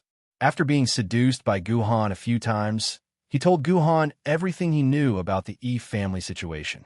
Jatian Jindi didn't have any children when he was young. It wasn't until he became Jindi that he turned the heavenly court upside down and built China's second Bay City, Yuzhong Bay City, that he settled down and married an ordinary woman who admired him. It took him 10 years to give birth to a son. When this son reached the age of 16, the heaven-shrouding sword emperor ascended to become an immortal. Jatian Jindi spent his entire life worrying about Yuzhong Bay City. All his wealth and resources were used to build the city. When he passed away, apart from a house and a few belongings, he didn't leave anything valuable to his son. However, because of his benevolence in establishing the Yuzhong base, the support of his old subordinates, and the fact that I Ching's son and grandson had become immortal sword-bearers and were in charge of the sword committee and council of Yuzhong City, the Yi family had been very famous in the first 100 years of Yuzhong City. They were known as the #1 family in Yuzhong City, the heaven-shrouding family. However, by the 5th generation, the Yi clan began to decline. It wasn't that people coveted the Yi clan's position and wanted to take over the position of chairman of the sword committee. It was just that the 5th generation of the Yi clan was no longer suitable. This 5th generation descendant was a pure blood, which meant he couldn't become a sword bearer. Yuzhong City's sword committee could not be led by an ordinary person. The sword committee could only be controlled by a sword bearer. This 5th generation successor also understood this. So after his father resigned, he did not have any illusions about the position of the chairman of the sword committee. Instead, he began to lead a befuddled and dreamy life of luxury. He enjoyed delicacies from land to sea, pleasure to the fullest. In the end, before he was 40, he died in a woman's belly. A large portion of the Yi clan's 100 years of accumulated wealth was squandered by him. If he hadn't accidentally impregnated a prostitute in the last year of his life, the Yi clan would have no more descendants. What followed was the Yi family's day of suffering. Although the 6th generation was not a pure-blood human, he had tried his entire life. He had tried all the ancient sword maidens in Yuzhong City and Yanjing City, but he could not find a sword maiden who could synchronize with him. In the end, the 6th generation came up with an ultimate plan, that was to have children. He tried his best to have children. The more children he had, the higher the chances of the 7th generation becoming a sword bearer. Needless to say, the first half of the plan went well. The 6th generation Yi family head had a total of 13 children, 7 boys and 6 girls. Even the gender balance was balanced. In the end, none of the 7 boys and 6 girls produced a sword bearer. The 6th generation Yi clan head was so angry that he died. None of the 13 children were kind and fought for the position of Yi clan head. The entire core region was in a foul atmosphere due to their fighting. The Yi clan's already weakened reputation was completely destroyed by this fight. In the end, Yuzhong City Sword Commission could not stand it anymore. They forcefully separated the 13 children and froze all the Yi clan's assets. They announced that whoever became a sword-bearer would have the right to inherit the Yi clan's wealth. This was a fair and just solution, so the 13 descendants began to give birth to more children. Finally, when the seventh generation reached 123 children, the youngest son of the youngest son of the sixth generation became an ancient sword wielder, ending the battle for the position of head of the family. The Sword Commission did not covet the Yi clan's assets and returned all the frozen assets to the seventh generation Yi clan head. The clan head was chosen, but the side effects came. All the 123 family members were trash who wanted to live the life of a nouveau riche. The seventh generation Yi clan head was cowardly and only wanted to prevent the family from going back to the days of constant fighting for assets. Hence, he tried to satisfy the needs of these trash. In the end, the entire seventh and eighth generation were trash who weighed more than 200 kilograms. The entire Yi clan's resources and wealth were completely consumed by these trash. In the eighth generation, just as the eighth master was thinking about how to drive out the growing number of family members, God came to his aid. It was the first time Yuzhong City was completely breached without an emperor swordbearer. The entire core area was a sea of blood, and only the eighth master of the Yi family managed to escape. The rest of the family members were left behind in the core area and became Yuan Hu's food. Thus, the Yi family's population was reduced, but the Yi family's strength was reduced to the same level as an ordinary sword-bearer. There was nothing much to say after that. The next generation of Yi clan heads would at most become sword-bearers like Yi Wenjun. They would not have the ability to revive the Yi clan. The Yuzhong Sword Commission only allowed these powerful Jinni descendants to live and pass down their bloodline. Hence, the Yi clan lived a miserable life for hundreds of years until Yi Wenjun's generation. Yi Wenjun's father was an ancient sword-bearer, but did nothing. He did not want to go out to fight and only wanted to hide at home and drink. The burden of the family fell on Yi Wenjun's shoulders.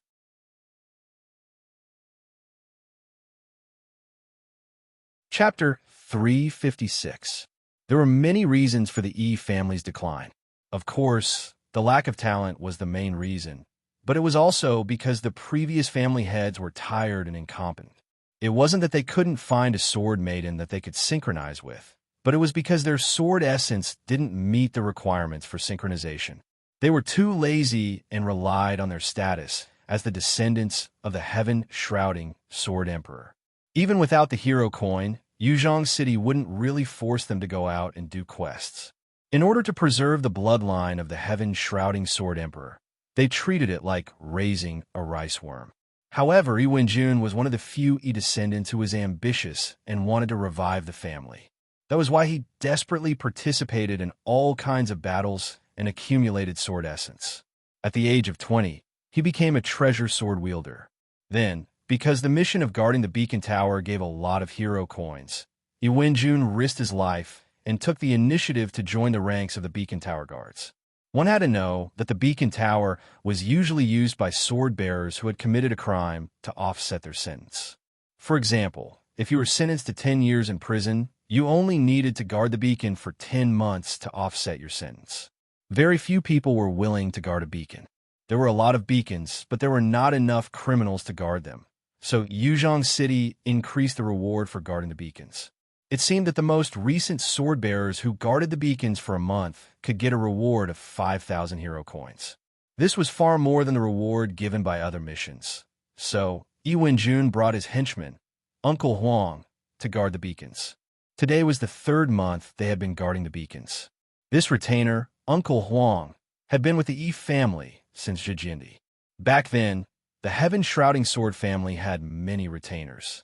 During Dai Feng's time, there were more than 30 sword-bearers ranging from ancient to famed swords. Later, the Yi family declined and the retainers gradually dispersed. In the end, only Uncle Huang was left as the most loyal retainer.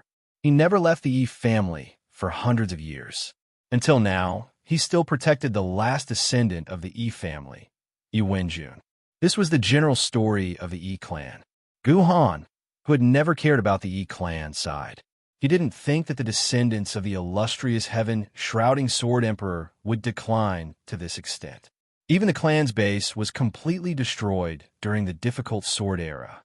The direct line of inheritance was also intermittent. He wouldn't be able to get any information about the heaven-shrouding Sword Emperor from Yi Wenjun, let alone about himself and the heaven-shrouding Sword Emperor. From Yi Wenjun's words, the heaven-shrouding Sword Emperor had always been described as a man. In other words, they had always believed the heaven-shrouding Sword Emperor to be a man. They had no idea that their ancestor, I Ching, was most likely a woman.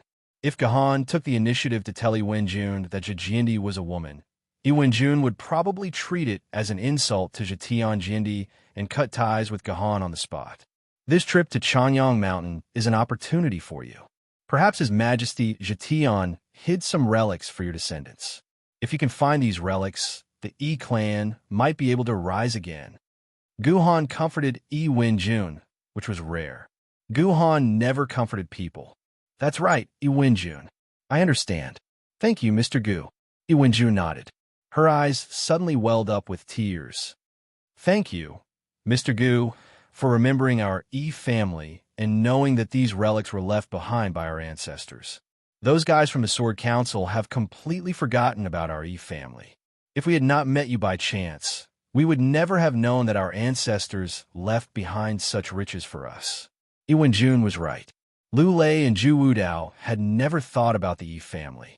It was not that Lu Lei was heartless and could ignore the Yi family. It was because the Yi family had been too weak for the past few hundred years. It was so weak that everyone had almost forgotten about its existence in Yuzhong City. Lu Lei had really forgotten about the Yi family. Otherwise, he would not have agreed to let the Yi family enter Chanyang Mountain the moment Gahan mentioned the Yi family. That was why Gahan's expression darkened when he heard Yi Wenjun's words. You're too extreme. Yuzhong City has never forgotten about the Yi family. It's the Yi family that is too useless. Just a moment ago, Gahan was comforting Yi Wenjun. Now, he did not hesitate to poke at Yi Wenjun's sore spot. You should not resent the Sword Council. You should resent your own strength. If you really have the determination to revive the Yi family, then prove the Sword Council's mistake with your actions. With that, Gahan left the room unceremoniously and sat on a chair near the window to enjoy the scenery. Yi Wenjun sat in silence for a while before sighing. This Mr. Guhan isn't as old as I am, but he speaks as if he's my ancestor. I can't even refute a single word of his. How embarrassing. But Mr. Gu is right. Our Yi family is mostly to blame for this. Yi Wenjun may be cowardly, weak, and a crybaby, but Yi Wenjun will bring the Yi family back to the top of Yuzhong City. Sooner or later, the position of the chairman of the Sword Committee will return to the Yi family. Yi Wenjun's eyes burned with ambition. He's out. Song Yifei was already waiting for Gahan at the table by the window. Gahan ignored her and placed the sleeping Qingpin on the table. He knocked on Qingpin's head and said, Qingpin, get up and eat meat. Meat. When Qingpin heard the word meat, he immediately sat up and hugged Gahan's face. Meat. Qingpin wants meat. Gahan, hurry up and give Qingpin meat. Qingpin is starving. Okay. Guhan said good 3 times in a row and then took out a huge plastic bucket and a basin from the dimensional space. With a move of his mind, a sword chi dug out a large lump of braised pork from the bucket and put it all into the basin. Here, this is today's portion. Eat it. Hey, stingy Gahan, it's not enough for Qingpin at all. Qingpin muttered, but he still quickly grabbed a large piece of braised pork and stuffed it into his mouth. Within a few minutes, half of the braised pork in the basin was in Qingpin's stomach. This. Song Yifei was so surprised that she couldn't close her mouth. This was the first time that she saw Qingpin eat. Such a generous way of eating completely stunned Song Yifei. I've sinned. Anya, who was standing behind Song Yifei, shouted the name of Buddha. It seemed that she was dissatisfied with Qingpin's behavior of eating meat. This was not strange. After all, Anya was a nun. Benefactor Gahan, can you let me eat some too? I haven't eaten meat for hundreds of years. Unexpectedly, after saying Ba, Hanya actually asked Gohan for meat. This time, it was Gohan's turn to be surprised. Soon after, Etian and Ming Yuan also walked over, each of them digging out a large lump of red braised meat from the bucket. In the time it took for a meal, a quarter of the full bucket of red braised meat was gone. This is not enough for you. Gohan smiled bitterly. The braised pork he prepared was almost exclusively for Pin, but now he had 3 more mouths. Helpless, Gohan could only ladle a bowl of rice for himself and cover it with vegetables and oil. Gohan couldn't bear to take another bite of the braised pork. I'm sorry, I didn't know that sword ladies like to eat meat, so I didn't prepare such things. I only brought some simple dishes. Song Yifei had an apologetic look on her face. Then, she took out her simple dishes. There were boiled vegetables, freshly squeezed apple juice, cucumber slices, and so on. It was indeed very simple and elegant. No wonder Song Yifei's sword lady came to eat with Gohan. Who is that Iwenjun? Why are you so concerned about him? Song Yifei asked again while the two of them were eating. This time, Gohan didn't refuse to answer. Instead, he told her everything in detail. I didn't expect him to be a descendant of Jitian Jindi, and a descendant of Jitian Jindi in such a miserable state. Song Yifei sighed and didn't say anything else. She didn't have any special feelings for Jitian Jindi, so she was quite calm. Unlike Gohan, there were many things that were tied to Jitian Jindi. To solve the mystery of Jitian Jindi's descendant was a very important clue. Are you really going to sleep with him tonight? Song Yifei was actually more concerned about Gohan's accommodation. Aren't you 3 men ashamed of yourselves, squeezing together? Song Yifei said with a smile. It was as if she could see Gohan being squeezed into a sandwich with 3 men. Then what should I do? How about I stay in your room? Gohan joked casually. Okay. Unexpectedly, Song Yifei came up with such an answer. Gohan raised his head and stared at Song Yifei's face, which was as red as an apple. He nodded decisively and said, Okay, let's do that. Plop. Song Yifei's head almost fell on the bowl of cucumber in front of her. What was this? According to the script, as the innocent male lead, shouldn't he reject her decisively? Song Yifei felt that he had dug a pit for himself for no reason, and then Gohan had pushed him into the pit. Is it good or not? Gohan smiled, and the look in his eyes made Song Yifei feel wronged. Okay, it's settled. Song Yifei confirmed again. She was a girl who was good at seizing opportunities. Damn, the young people nowadays are advancing so fast. The Eagle Cat Sword Spirit, who was watching the couple through the surveillance system in the car, couldn't help but sigh. The world had changed, and people's hearts were not what they used to be. Back then, it took him a few months just to hold hands with his wife. However, it seemed that they had sex the night they held hands. It seemed like the Eagle Cat Sword Spirit was faster.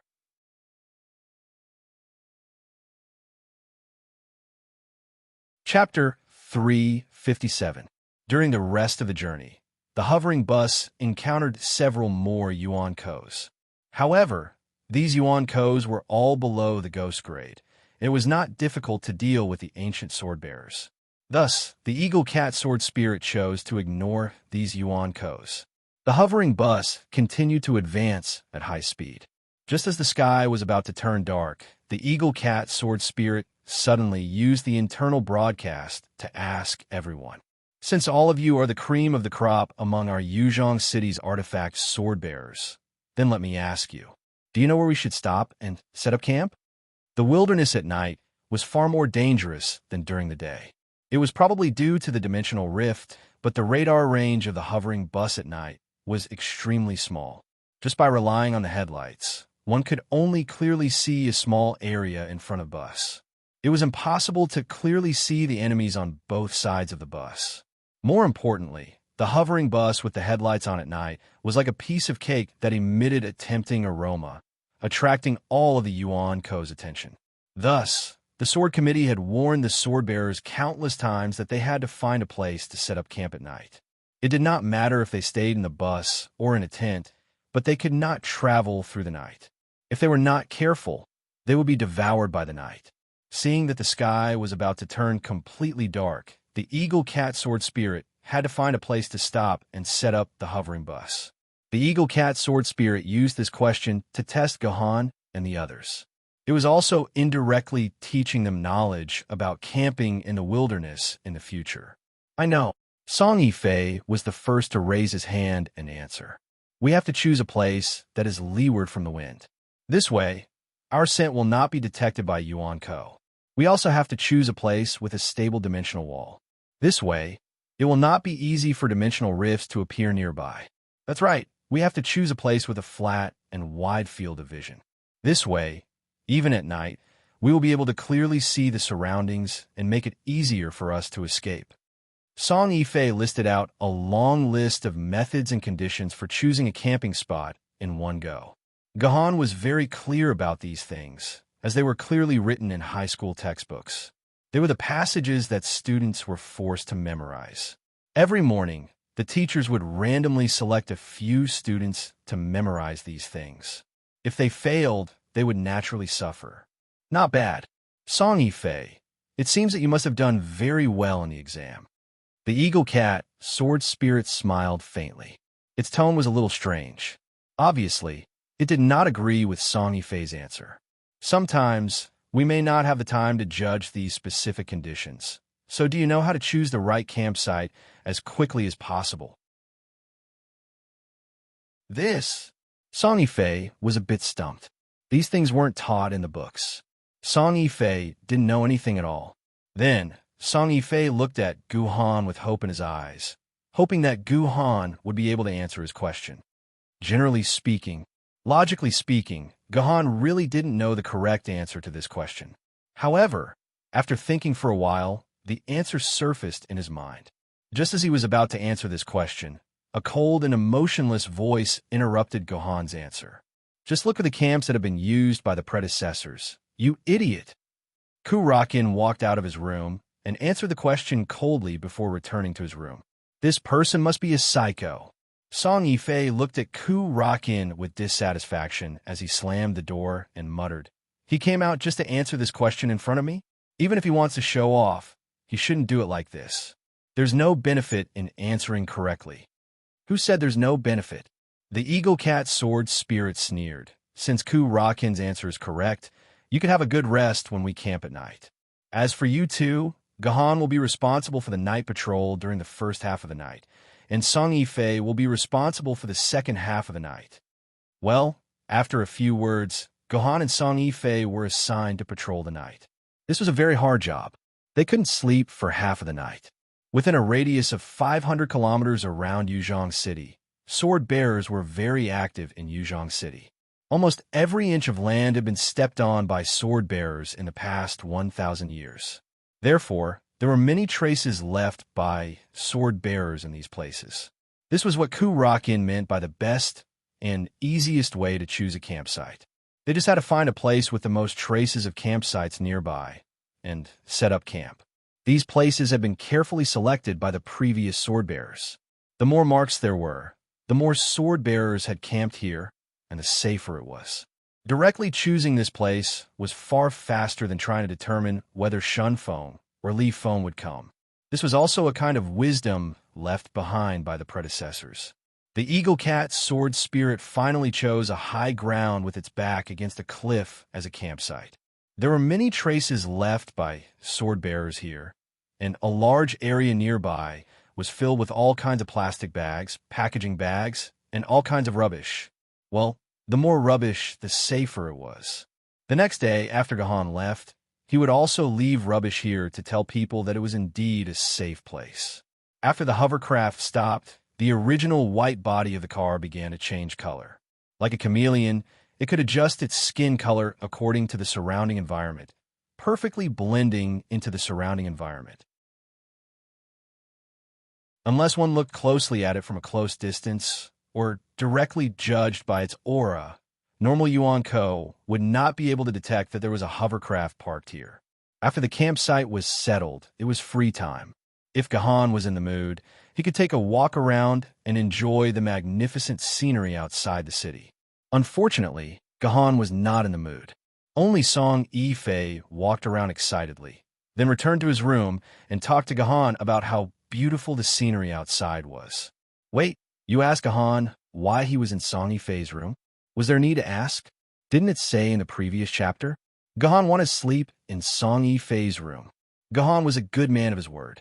He would never reject a gift that was delivered to his door. Are you done? Song Yifei talked for a long time, but Gahan did not answer a word. This made Song Yifei feel a little bored, so he could only snort angrily. I'm done. Well, I'm going to sleep. I still have to patrol in the first half of the night. You should rest early too. The second half of the night is the most tiring. After saying this, Gahan did not hesitate to lie on Song Yifei's bed. He hugged Qingpin, who had long fallen asleep, and fell asleep together. Since Qingpin, this cute guy, left Yuzhong City, the amount of time he slept began to increase. For example, for the whole day, except for a while when he ate meat at noon, he was asleep for the rest of the day. Hey, you're sleeping like this. Seeing that Guhan was really sleeping soundly on his bed and seemed to have deliberately left half of the space for him, Song Yifei's heart palpitated. What was wrong with him today? Why did he agree to this man's inexplicable request? He was going to die. He was going to die. He was going to die. He was going to die. He was going to die. Then the question is, should I lie down or not? Song Yifei's heart began to struggle. No, I can't lie down. If I lie down, what am I? My reputation will be ruined. But I've already promised him. I can't go back on my word. Otherwise, I'll just lie down for a while. We're not doing anything. We're pure.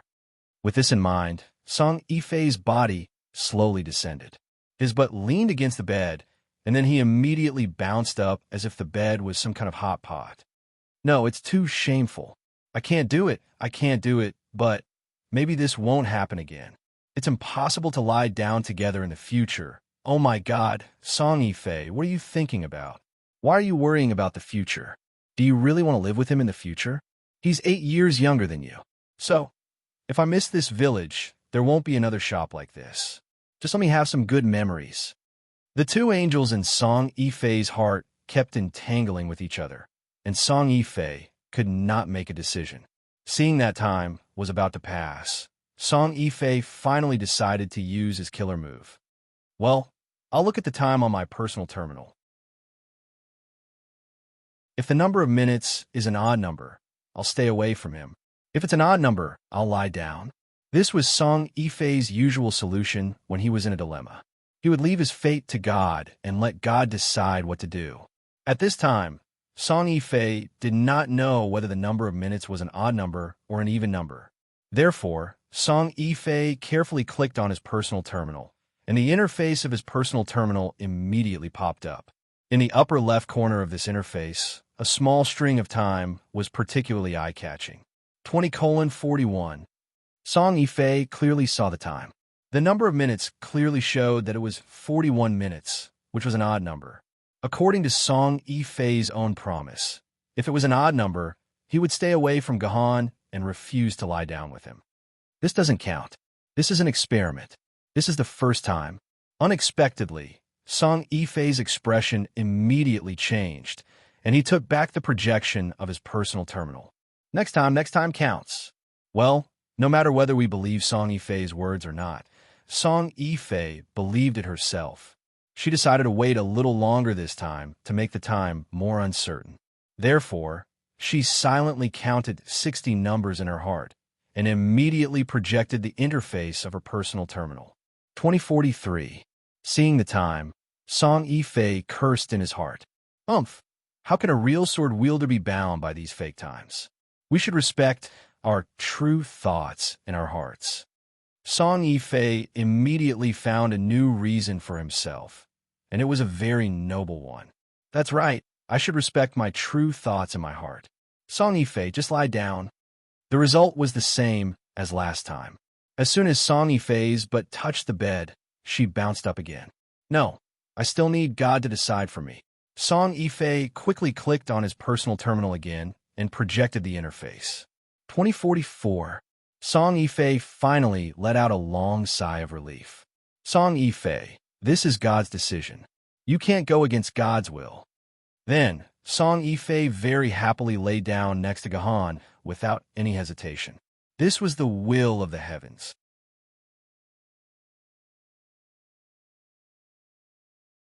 Chapter 358.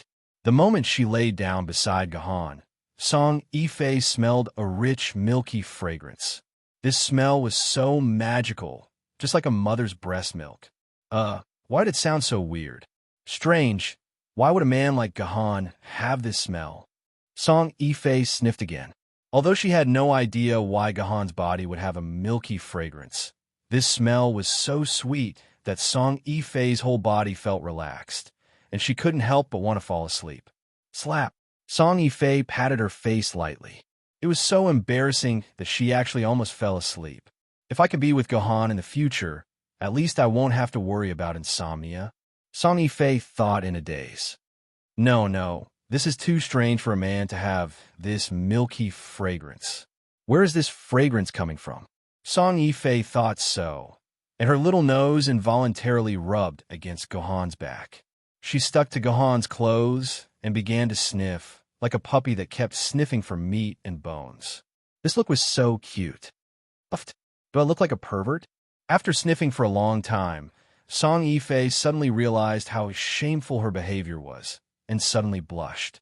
A girl sniffing around a man's body, no matter how she looked at it, looked like a crazy girl with insatiable desires. Just when Song Yifei felt extremely ashamed and was about to stop this crazy girl behavior, a rich, milky fragrance suddenly came to her face and went straight to her nose. "Auntie Fei, what are you doing?" Song Yifei was shocked when she heard this. She looked up and saw Qing Pin staring at Song Yifei with her big eyes full of curiosity. "Auntie Fei, why are you asking about Gahan's body?" It turned out that the milky fragrance was coming from Qing Pin's body. When Qing Pin poked his head out to talk to Song Yifei knew that the source of the milk fragrance was Qing Pin, because when Qing Pin spoke, the smell floated out of his mouth. Like I said, Gahan is a big man. How can there be a milky smell on his body? "Oh, I think I smell bugs, so I want to see if there are any bugs on Gahan." Song Yifei thought of a lame excuse, but he had no choice. It was impossible for him to come up with a reasonable explanation in just a few seconds, given his intelligence. "There are bugs on Gahan's body." Qing Pin was startled by Song Yifei. She immediately crawled all over Gahan's body and opened Gahan's mouth to smell the smell inside. "Auntie Yifei, there are no bugs." "Ahem. Maybe Auntie Yifei smelled it wrong," Song Yifei said. But soon, she felt that something was wrong. Since when did she become an auntie? "Qing Pin, why did you call Yifei auntie?" Song Yifei took Qing Pin off Gahan's body. In order to get the correct answer, Song Yifei took out something to tempt Qing Pin. "Qing Pin, there's a big bag of beef jerky in Yifei's bag. If you tell Yifei, Yifei will give you the whole bag of beef jerky." "Really?" Qing Pin's eyes lit up. This cute girl was always immune to meat. It was Gahan who told Qing Pin. Qing Pin immediately put the blame on Gahan. Qing Pin asked Gahan how to call Yifei, and then Gahan asked me to call you Auntie Yifei, saying that it was a sign of respect for the elders. That's weird. Qing Pin is millions of years old. Is Auntie Yifei tens of millions of years old? Qing Pin was just making it up. Gahan had never talked about Song Yifei with Qing Pin.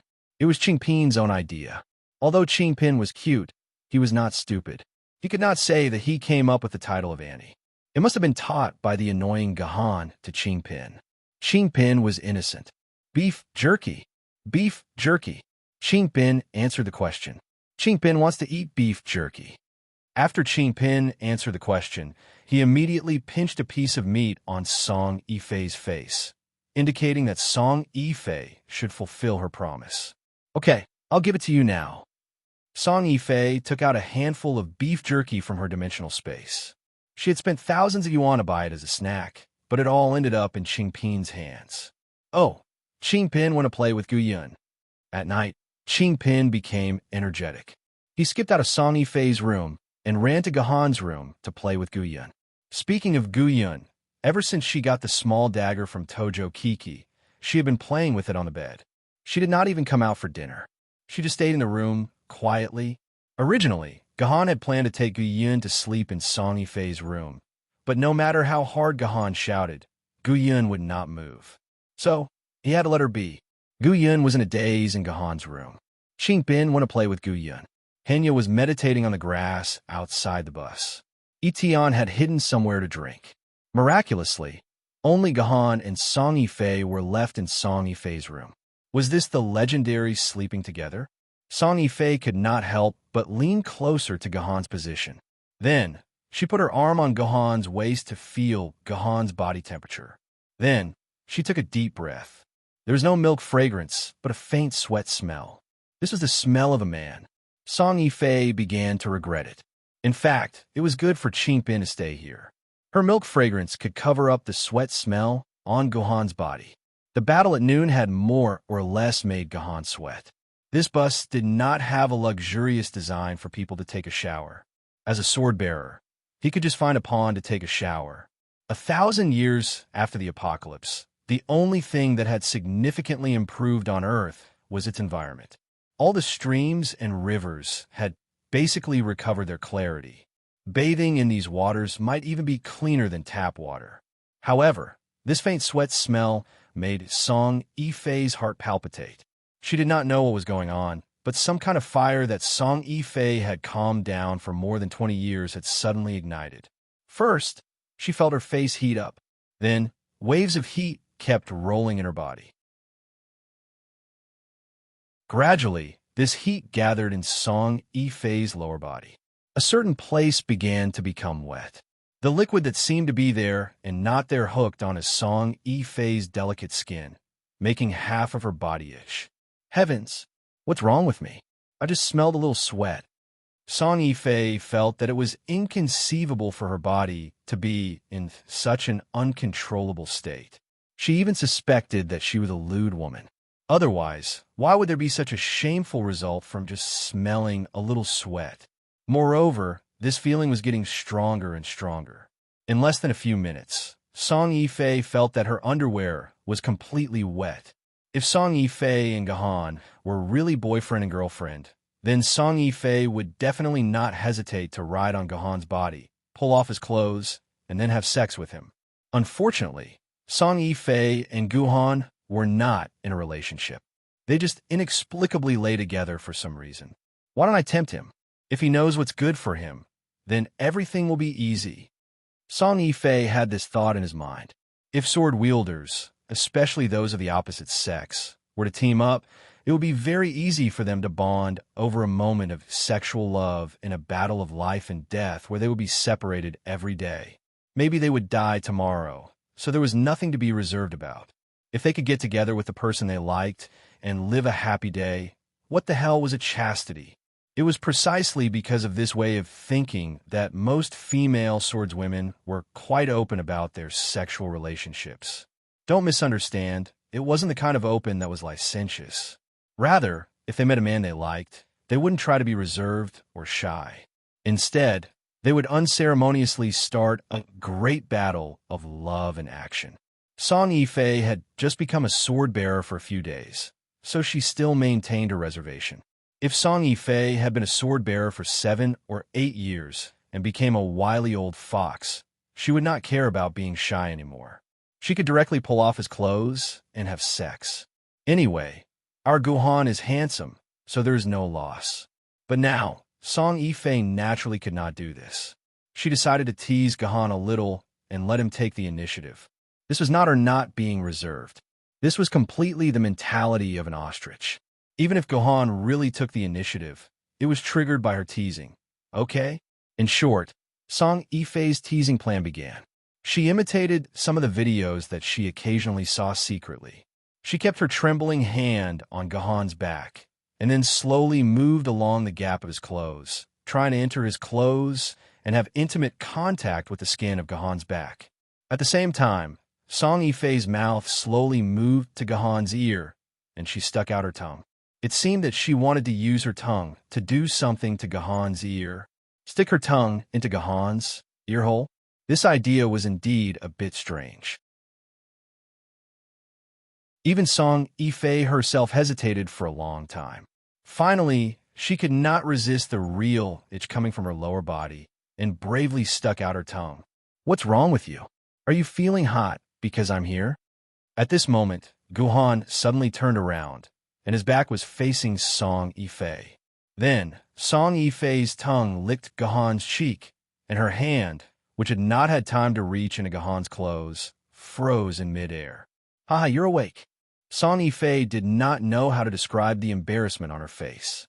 It was almost as if she wanted to die. I'm hot. So hot. So I stuck out my tongue to dissipate the heat. Well, it's very late. Etienne and the others can't be too far away from the campsite. I'm going to find them, and then we'll start patrolling the first half of the night. Have a good rest. We'll change shifts at 3 in the morning. After saying this, Guhan jumped up from Song Yifei's bed and left Song Yifei's room without looking back. Idiot, bitch. After Guhan left, Song Yifei covered her head, and no one knew whether she was scolding Guhan or herself.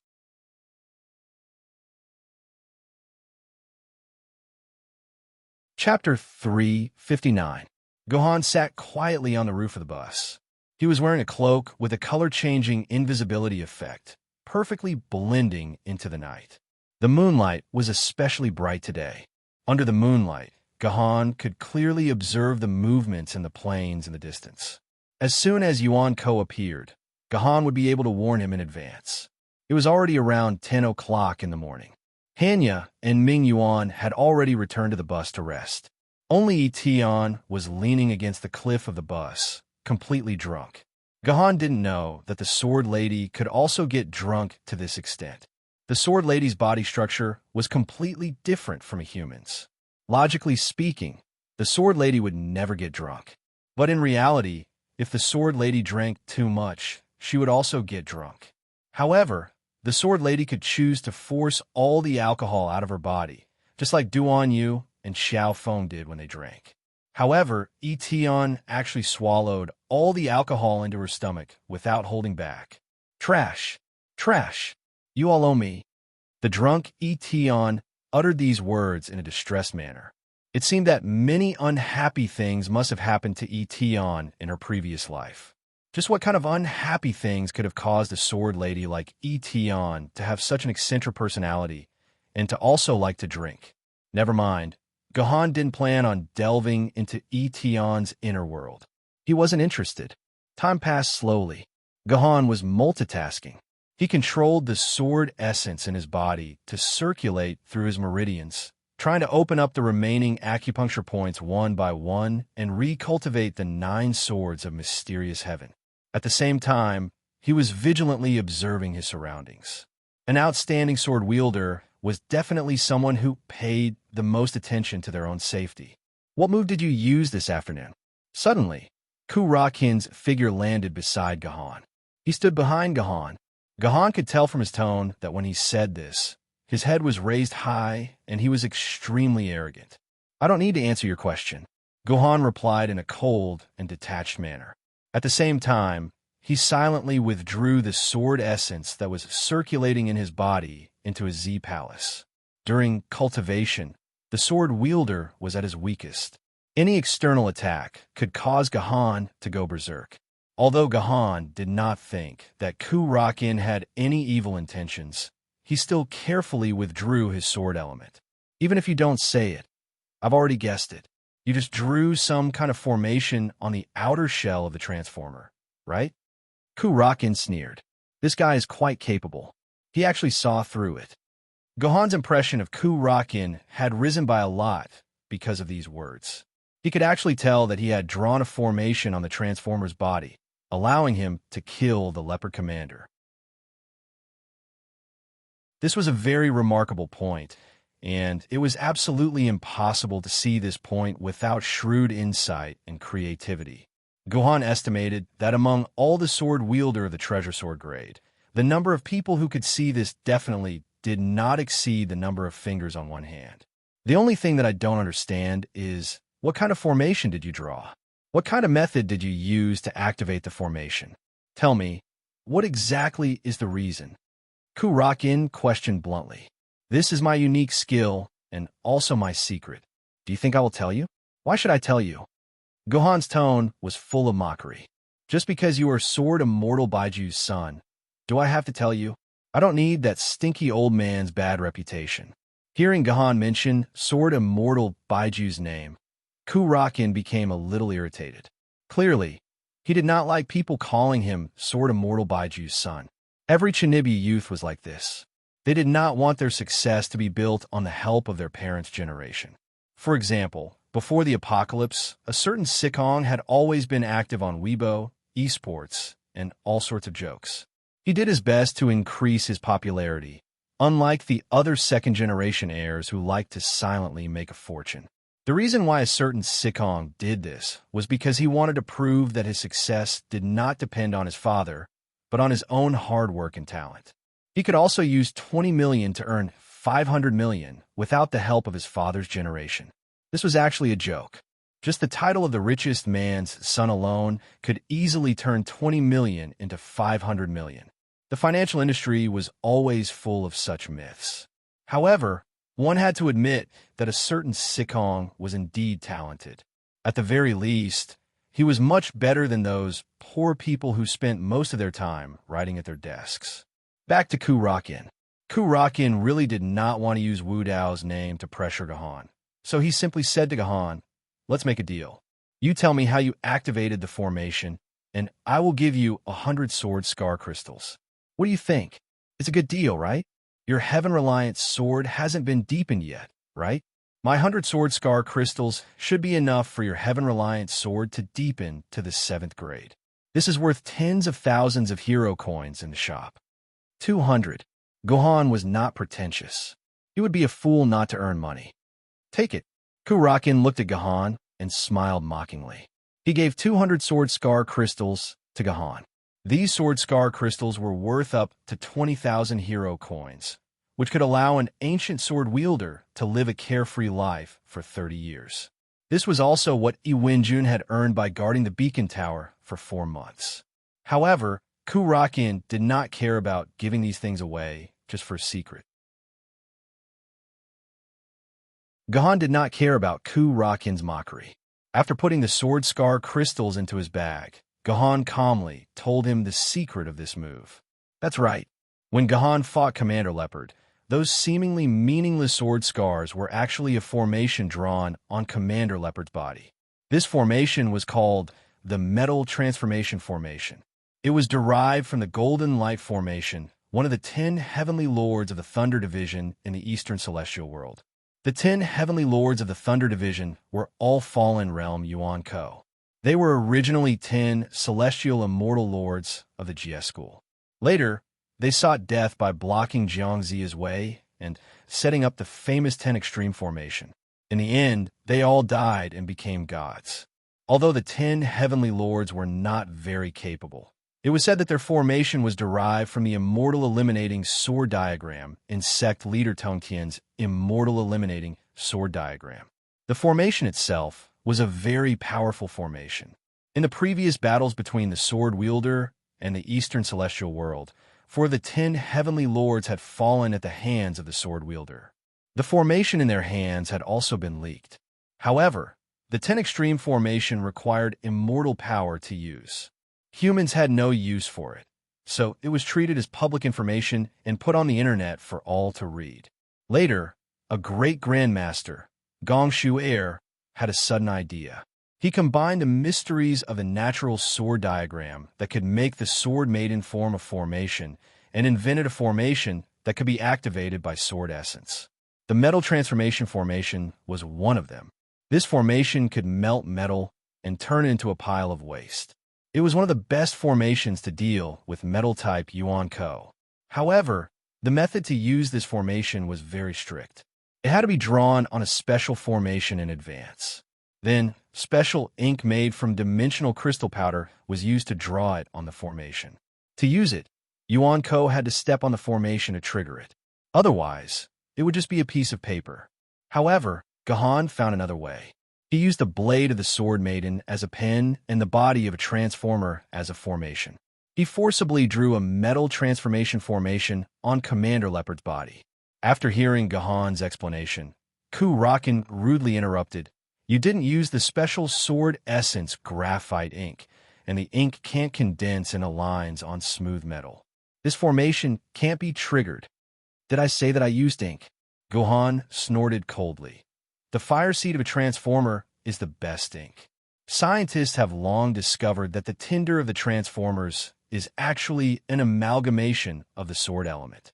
In other words, they're the same existence as the sword lady in a sense. They also rely on the sword element to drive their bodies. Therefore, their bodies are already covered in sword essence. They don't need any ink at all. As long as I draw the lines of the formation, I can use the fire seed of a transformer to burn themselves to death. Gohan's words made Kurakin somewhat amazed and speechless. He was amazed because this was indeed the strongest killer move against a transformer. As long as the formation could be completely drawn, even the strongest transformer, the universe-level Yuan Co-Optimus Prime, could only die. As long as the battle was right, a spirit sword-level sword wielder could also use this ultimate move to kill a universe-level Yuan Co. Therefore, this was worthy of Kurakin's amazement. The reason why he was speechless was that the number of transformers was very small and they rarely appeared. Therefore, he didn't know much about transformers. He didn't even know 1/10 or 1/20 of Gohan. He didn't even know that the fire seed of a transformer was actually an amalgamation of sword essence. Therefore, it was impossible for him to guess that Gohan used this method to trigger the formation. But this ultimate move can only be used to deal with transformers. Kurakin thought for a moment and immediately discovered the drawback of Gohan's ultimate move. There are less than 20 known transformers in the world, and the chance of a sword wielder meeting one in their lifetime is less than 1%. You've painstakingly researched this ultimate move, but there are no transformers for you to kill. Isn't it a waste? This ultimate move is too weak. Thank you for your concern. My luck is very good. This is my second time encountering transformers. I believe that encountering them for the third time won't be too far off. This move of mine will become the final nightmare of their lives. After listening to Gohan's explanation, Kurakin was silent for a moment. Then he narrowed his eyes and said, "From now on, I admit that you are a strong opponent. I will be waiting for your challenge." "Why can't I be the one waiting for your challenge?" Gohan laughed. "Because my sword essence has exceeded 10,000 points. Kurakin smiled happily. "This time, when I return from Changyang Mountain, I will synchronize with my famous sword maiden. I have already prepared the hero coin. Yanjing City is waiting for me." Yanjing City. Gohan's ears twitched. "Why go to Yanjing City? Shouldn't you go to Yuzhong City first? The sword maiden I want can only be found in Yanjing City. I don't like any of the ones in Yuzhong City." Gulvren said disdainfully. Indeed, it was different from the sword ladies of the treasure sword level, where heroes gathered. There was indeed no sword lady of the famous sword level in Yuzhong City. The truly good sword ladies of the famous sword level were all kept in the sword pavilion in Yanjing City. When Gohan had accumulated 10,000 quarks of sword essence, she would also go to Yanjing City to look for her own sword lady of the famous sword level, the sword of Gojian King of You that he had promised her.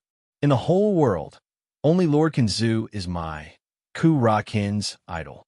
I, Kurakin, will definitely follow in Lord Kinzu's footsteps and once again stand at the peak of this world. Unfortunately, the Isian sword is missing, and the Yuchang sword is already taken when I synchronize with my famous sword. This time, the sword of Yu King Gojian will definitely be in my, Kurakin's, pocket. You're tuning in to the Warrior Lore YouTube channel. Don't forget to subscribe and join us on this journey to catch the most captivating stories.